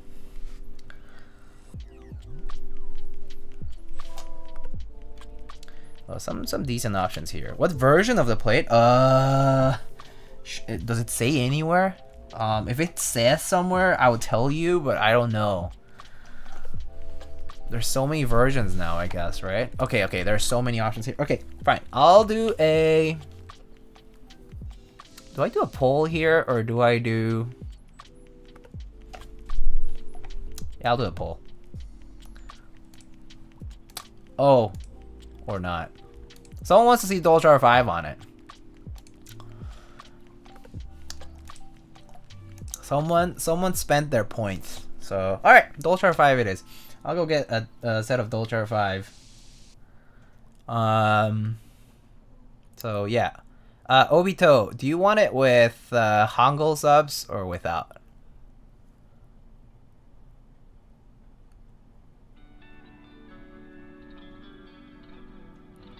Without? Pay to win confirmed? That's right. Pay your channel points, which are free, to win. Alright, cool. I'll be right back. I'm pretty sure I have them on the Thika. So I'll just bring that over.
Okay.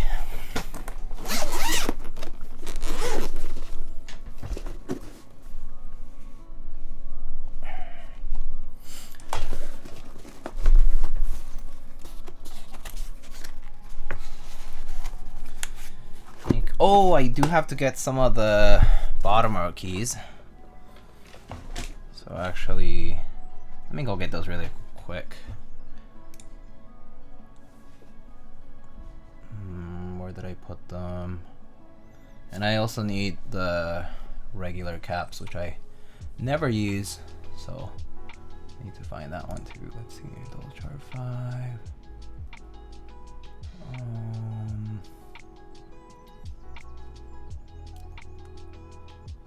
Okay.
Never felt so good redeeming channel points.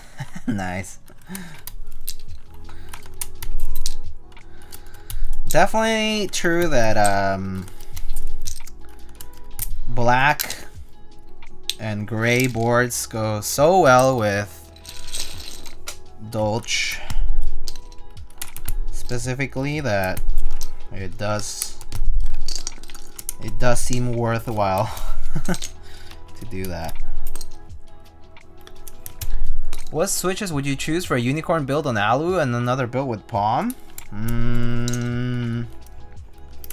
I feel like on Alu, I might do either MX Browns or MX Blacks.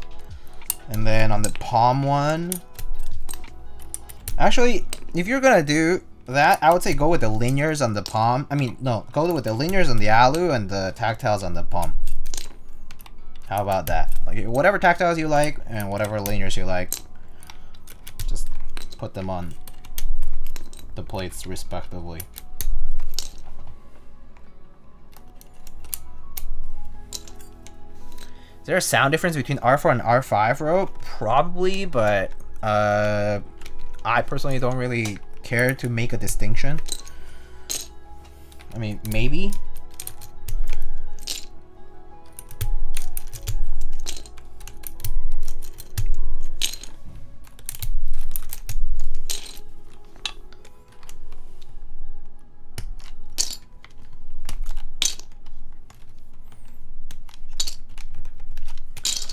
R5 is more expensive, therefore the thaw gear.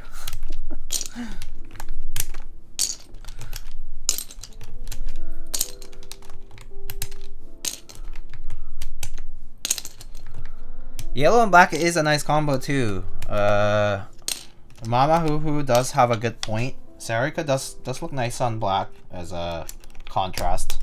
It's a pretty nice contrast for sure.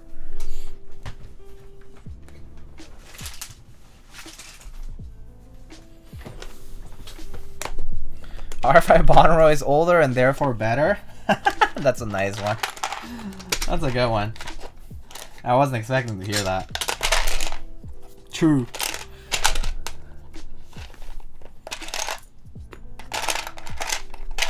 Oh yeah, Obito, do you want an accent or no accent? Actually.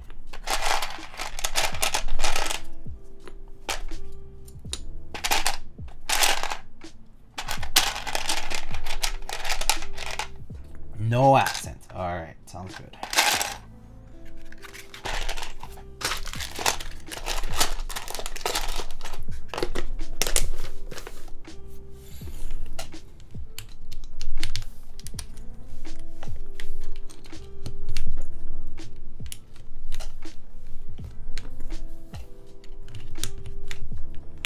Oh.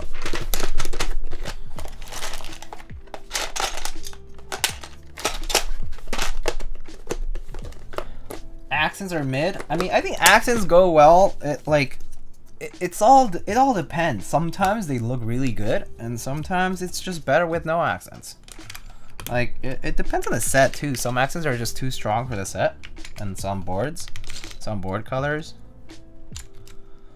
I personally find it. Yeah, just feel like it just depends.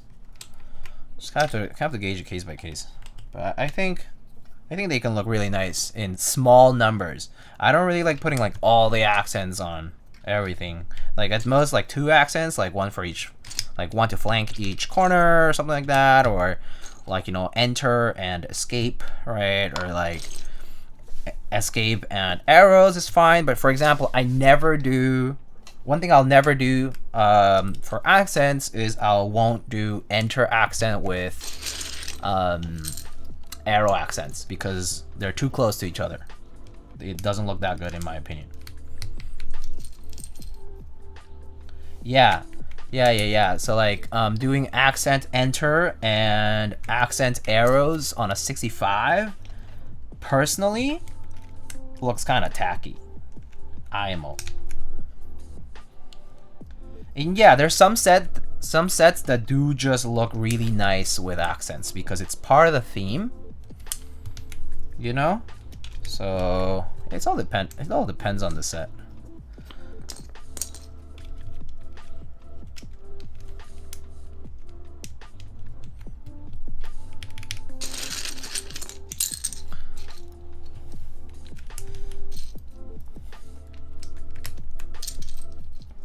Accent WASD, so like gamer sets, like the WASD gamer kits, they can look good too. Again, kind of depends. Put too many of them together and it does look a little tacky. Like for example, on an HHKB, like HHKB arrows look really nice as an accent. Like the diamond.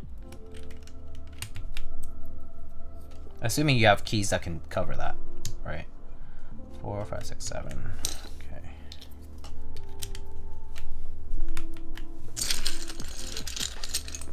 +1 being anti-diving board on 65s. What's diving board? What do you mean by that? Oh, Edward, hello. How's it going? Kind of need an F13 accent? I mean, let's call it Artisans. I mean, to be honest, you can also always use the like other I mean, I guess there's also like novelties too sometimes, but yeah.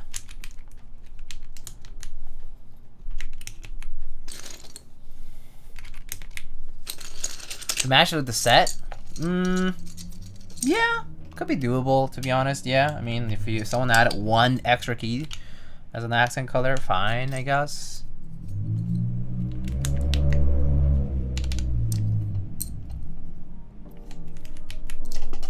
Diving board isn't using accent on arrows and enter. Oh, diving board. Oh, okay. Oh, that makes sense now. I couldn't see that. I couldn't picture it in my head. I was like, diving board? What do you mean?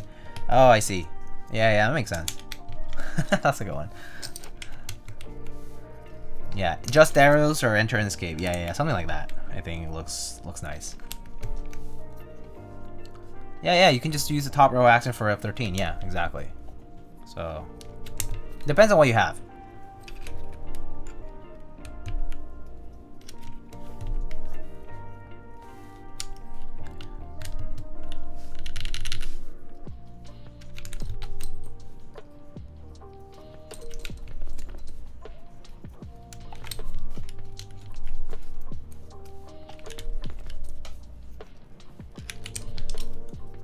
Dolch was a nice choice. It looks very nice here. Muted base kit does not have F13.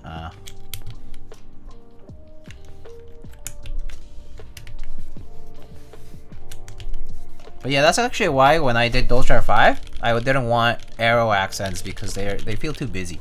And also there was like tons of keys for that. Like there are two different accent colors. There's like the teal one, the turquoise one, and also the what should I call it? The red one, and so I kind of felt too busy. So yeah.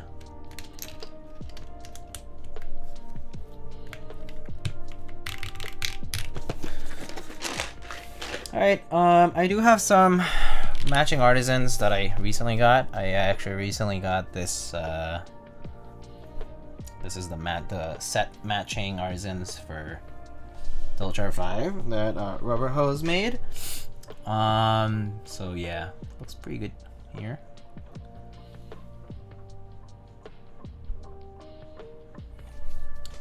So maybe put this one here, and maybe this one here, or I don't know if I have any others that match this specific one, but I can always use. You can always bring out the other keys that I have. Dolce stuff. Got here just in time to see Diego showing off resin. Yeah. BRB.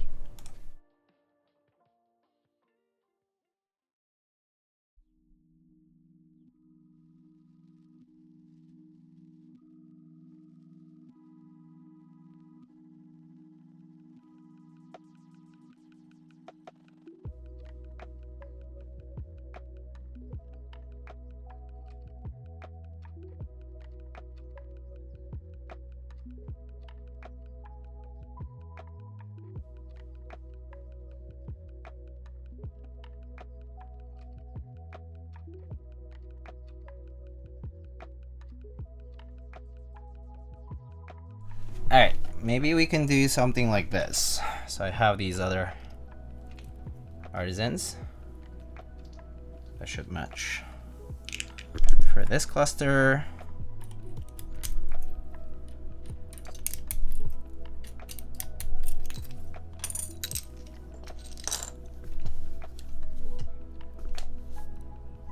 should I put it on? Maybe I'll separate the two like that.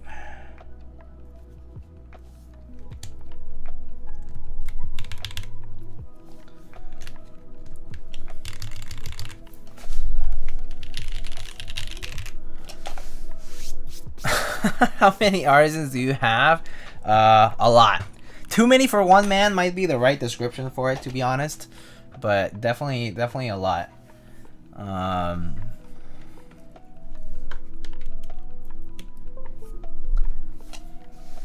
All right, there it is. How do you guys like it?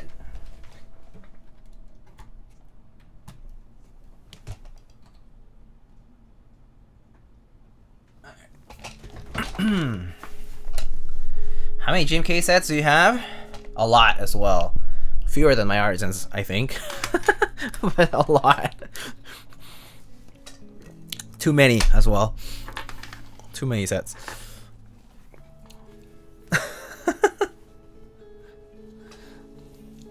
I don't count it as much. As in, like, I don't count how much I have. I just buy what I think I'll use. So. Time for on-screen count. Oh my god. If you had as many GMK sets as Artisans, that would be real bad. Yeah, that would be terrible. Got GMK Foundation Novelties Kit for Dolch R5. Oh, is that the modifier kit? That set is nice. It's kind of an expensive modifier kit, but it does look nice. All right, let's do this.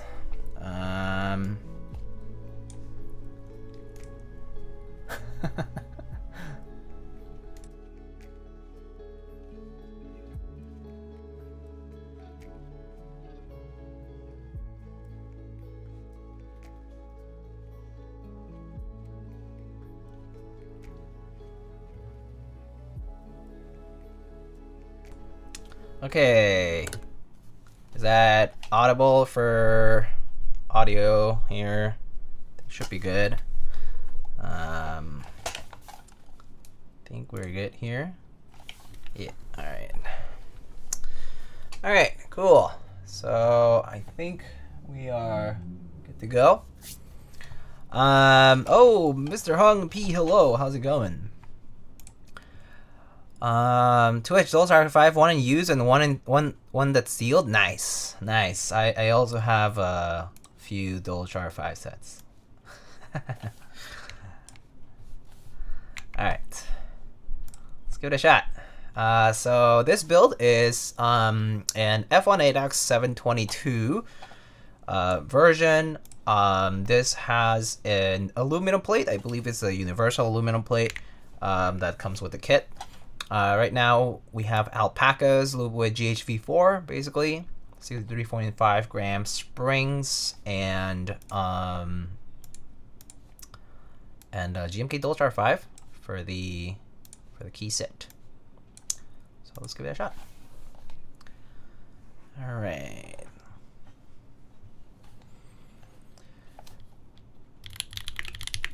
Oop.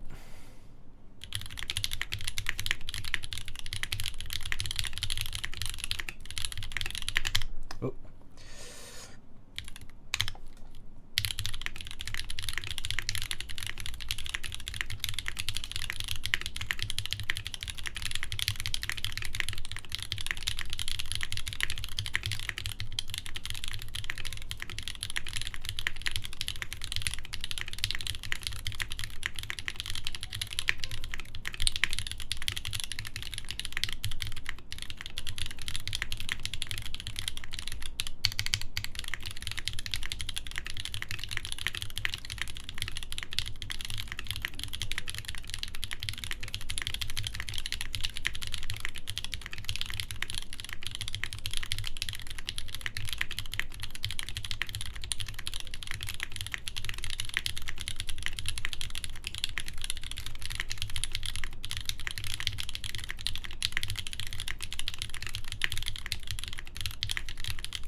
Very nice.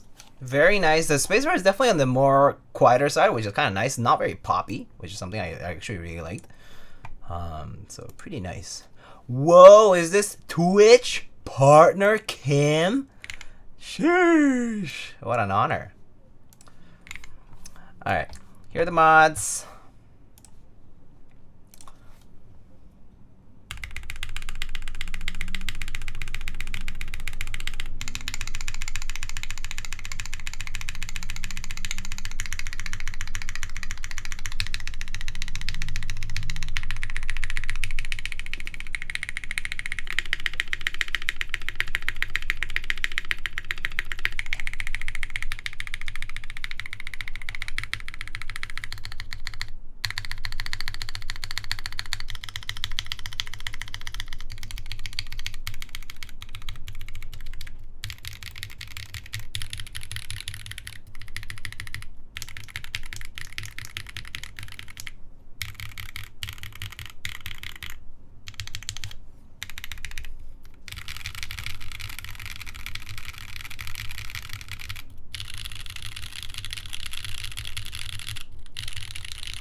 Pretty nice, yeah.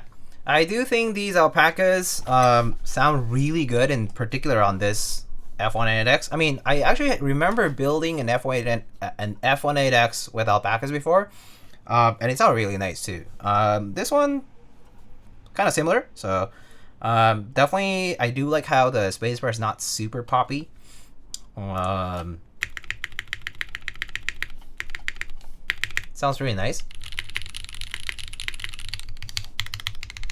It's like just the right amount of kind of like clacky, kind of like slightly higher pitch sound from the alphas, but I do think it sounds very good. And yeah, you have the more classic wedge aesthetic here for the F1-8X 722. You can't quite see, as you can see, you can't quite see the accent piece that goes here at the back, polished piece here. It just kind of sits there in the back without not being super visible, but if you look at it from the top, you can kind of see that on the overhead. You actually can see that piece. So if you like lean over, you could see it, but generally speaking, I don't think you'll be able to see that accent over there in the back. But yeah, very nice sound to it. I wonder how it would sound without the flex cuts. Oh, that would be interesting. Yeah. Oh yeah, this PCB also has some flex cuts too, as well as the plate. So the plate does have a bunch of cuts and stuff. It's the default config the alloy plate had for the kit. So you could try a different version, I think. But yeah, we can do a small test again if you wanted to hear it again. But like if I just do a little 15-second test here, like yeah.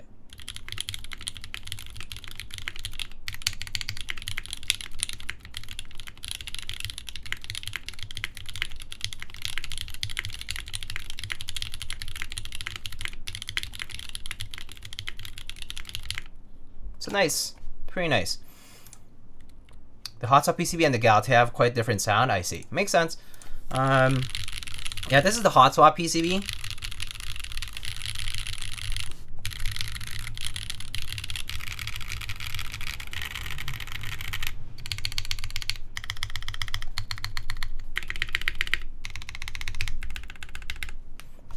Non-step caps lock. Yeah, this is a fixed layout for the PCB, so it's 87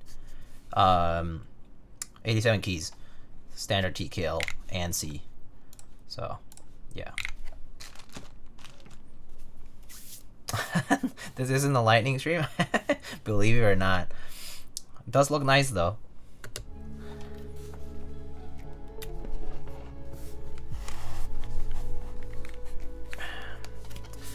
So let's check out the board from different angles here. Let me see if I can maybe I'll do this so that I can actually see the full thing.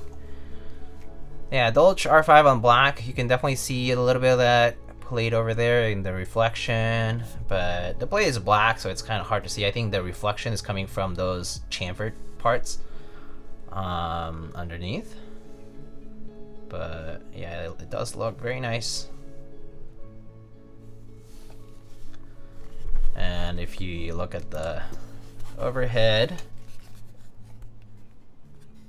it's a pretty nice view. This black anode is pretty matte, so kind of fingerprint magnet-y. You can definitely see a bit of the like grease or finger oils, but you just easily wipe them off with a microfiber cloth. Does have the right side USB, nice and tight USB port here. It does fit Lindy USB cables, so it does have a decent bit of clearance.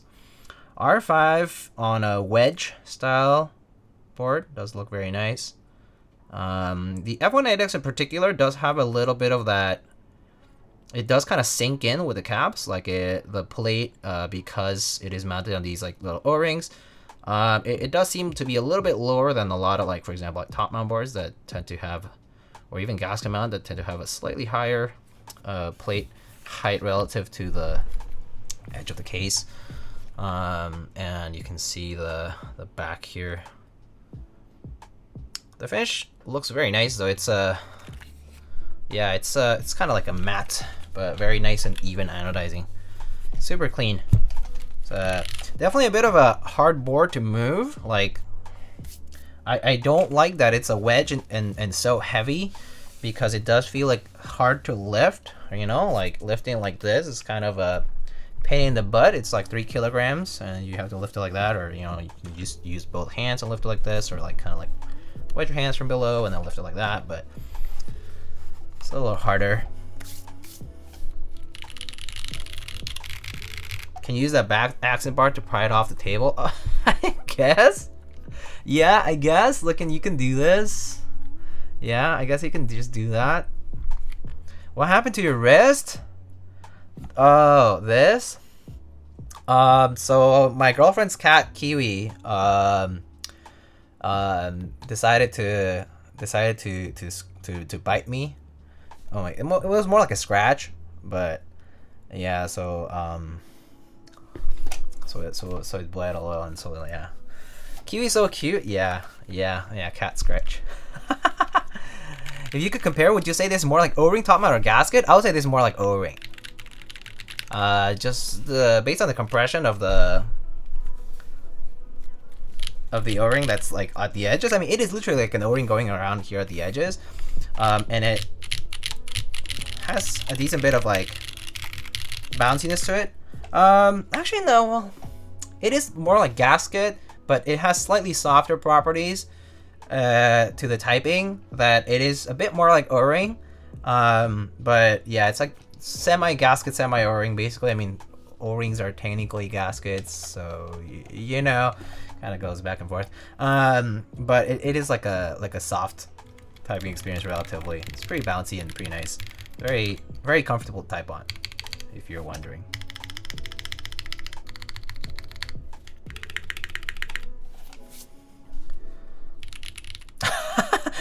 What is this? Cat? Yeah, Kiwi is cute, but he was feeling a little antsy because he was begging for food, and you know, it wasn't time yet to feed him, and I was just like nearby, and he decided to unleash his fury on me instead of something else. So yeah, it was like 2 hours before his feeding time, and so that's the part that was kind of annoying. And we're like, what the hell? You know, when they start begging earlier and earlier, that's a mage.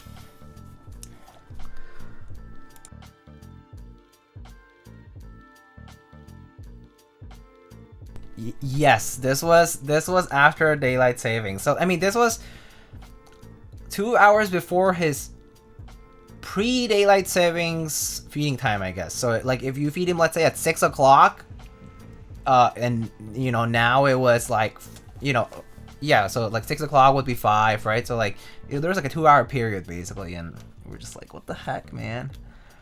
It's too early. Cats don't know? Yeah, but cats don't know the time. I mean, cats know the time from like what, the circadian rhythm? So they should be able to wait about the same exact period of time between meals, right? Which we actually get. No. So like we actually fed him at the time that was pre-daylight saving. So like if you feed him at 9 in the morning, we had fed him at 10, I guess, right? Because that would be 9 in the original time. So yeah. Yeah, no food. I'm gonna scratch him. Yeah, that's exactly what happened. My cat? What? My cat bit through my old keywords cable, which is why I'm about to buy a new keyboard first. Wait. Oh, I see. You have one of the like a pre-built with a cable built in, and then you need to. It's like you either replace the cable or replace the keyboard, right? So. Yeah, no, they're trying to trick you. Damn cats. I mean, I love him, but yeah, it's just like, why is he acting up? Oh boy. Your cat's like, you deserve better, man. Yeah, exactly. You deserve a better keyword. That your cat was watching out for you, Blurred K. You were just, the cat knows that you need a new keyboard. That's why. Anyway, last side shot here to show off.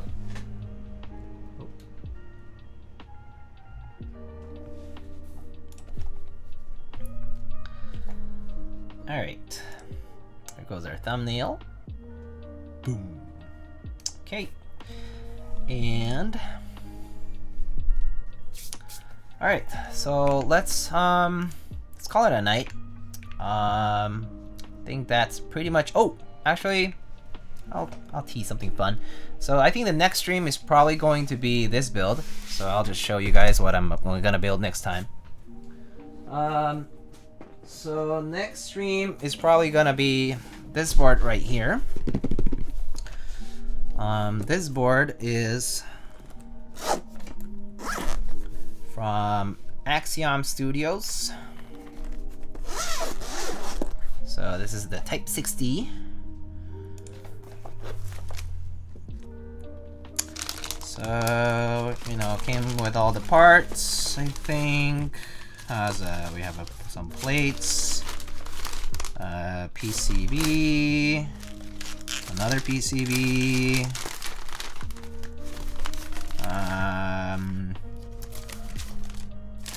sticker, accessories. Let's just show the board. Do you ever build your saber? I did. I did build my saber on the last subathon, actually. Alright, let's open this up. It's sealed, as you can still see, with the Axiom stickers.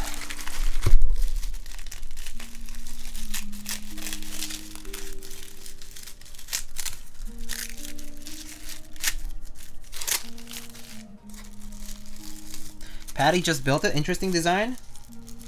Nice.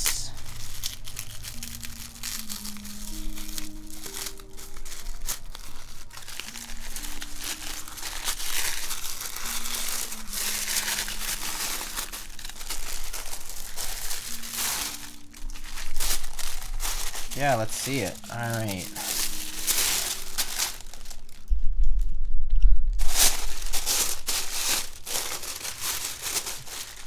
Ooh. Look at this color. Ooh. This is sick.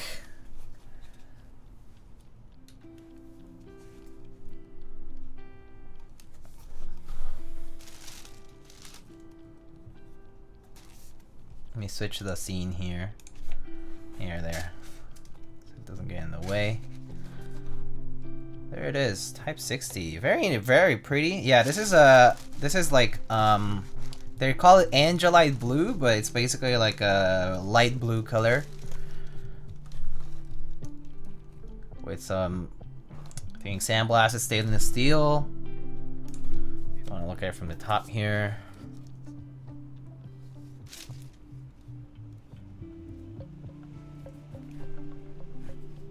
Pretty nice. Very nice color. Really, really pretty. I really like this color.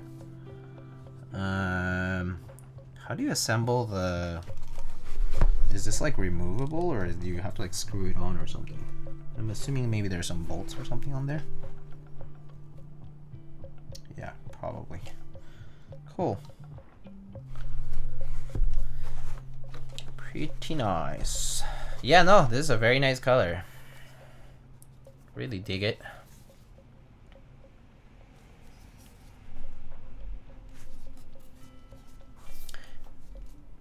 Yeah.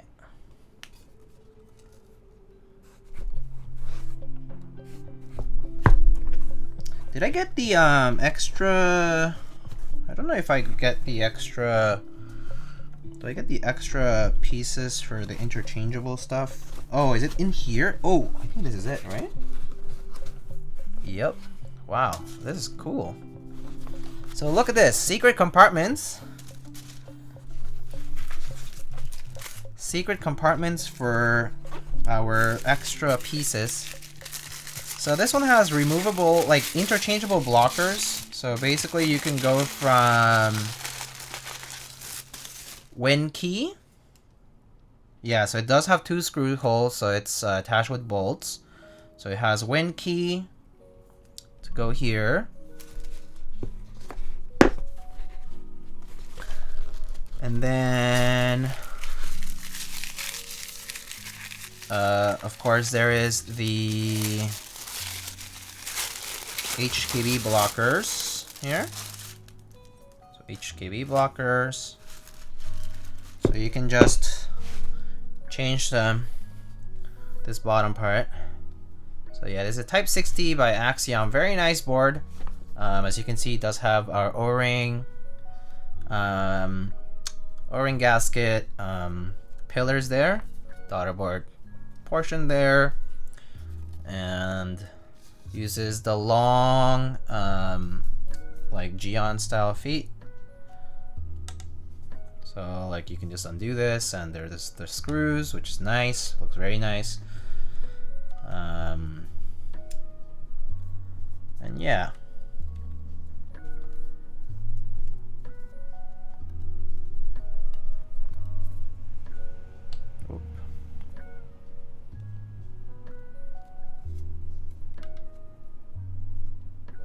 But pretty cool. Yeah, so I'll be building this next time.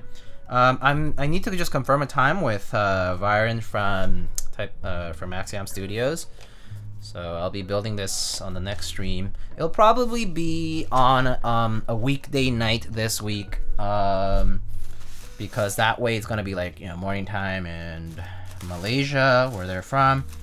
So yeah, Malaysia, Singapore. So yeah. Very cool.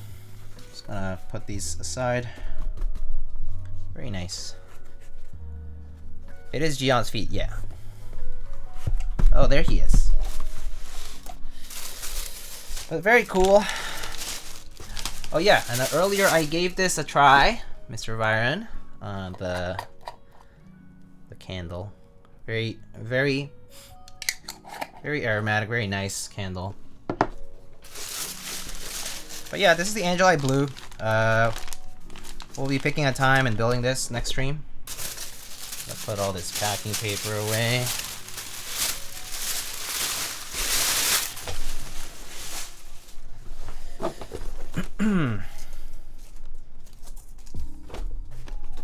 The blue is very pretty though. Yeah, so this is the case that it comes with. Carrying case, Axiom Studio logo, zippers, and it has like a Velcro stamp here, so I guess you can like put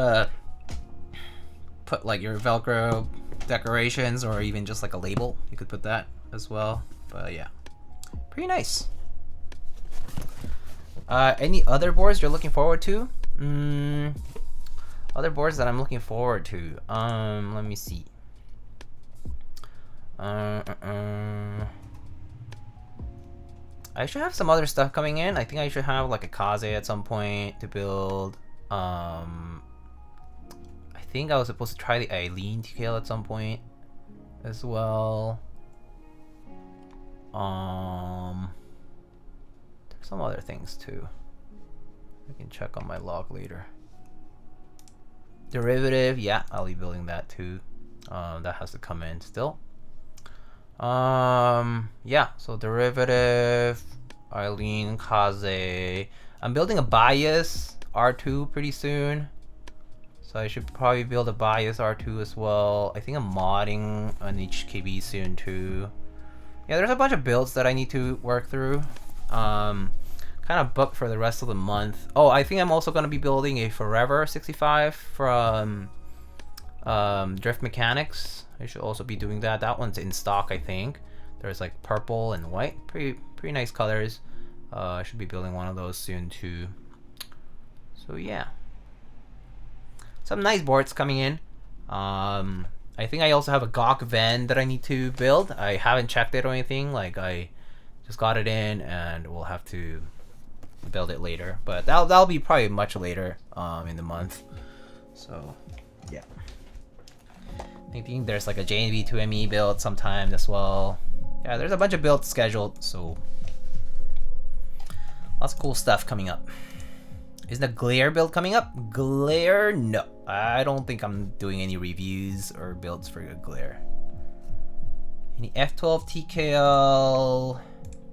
The bias is the F12 TKL I guess I'm going to be building, yeah. Bias R2. Probably going to be the F12 TKL I'll build soon-ish.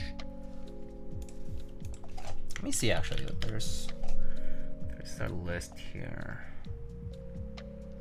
Yeah, I think the bias might be the only F12 TKL that I'm building in the near future at least. And then there's some other prototypes coming in later on. Yeah. All right, I think we should probably just call it here. Let's see who we're gonna rate tonight. So open up streams, keyboard, streams. This build came out pretty nice. Oh, Mr. Alex currently streaming. I see Miss Shen Wang currently streaming some World of Warcraft, 8th rank, doing some chores. 99 Gogo doing a funky 60. It looks like she's trying to type on the funky layout. Sure, you go and watch that. I think that's about it for keyboard folks right now online that I see.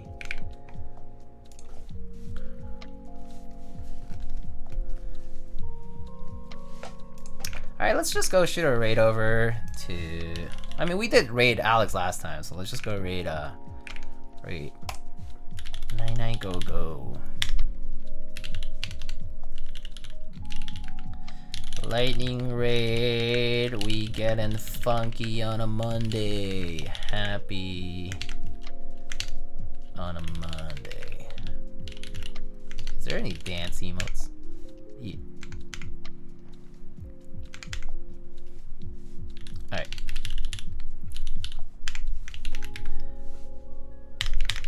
There's our raid message. Alright, friends. Thank you again for stopping by. I'll catch you guys on the next stream, which is going to be the Type 60 from Axiom Studios, followed by Bias DKL at some point later in the week. But, yep, until then, I'll see you all later. Have a good night.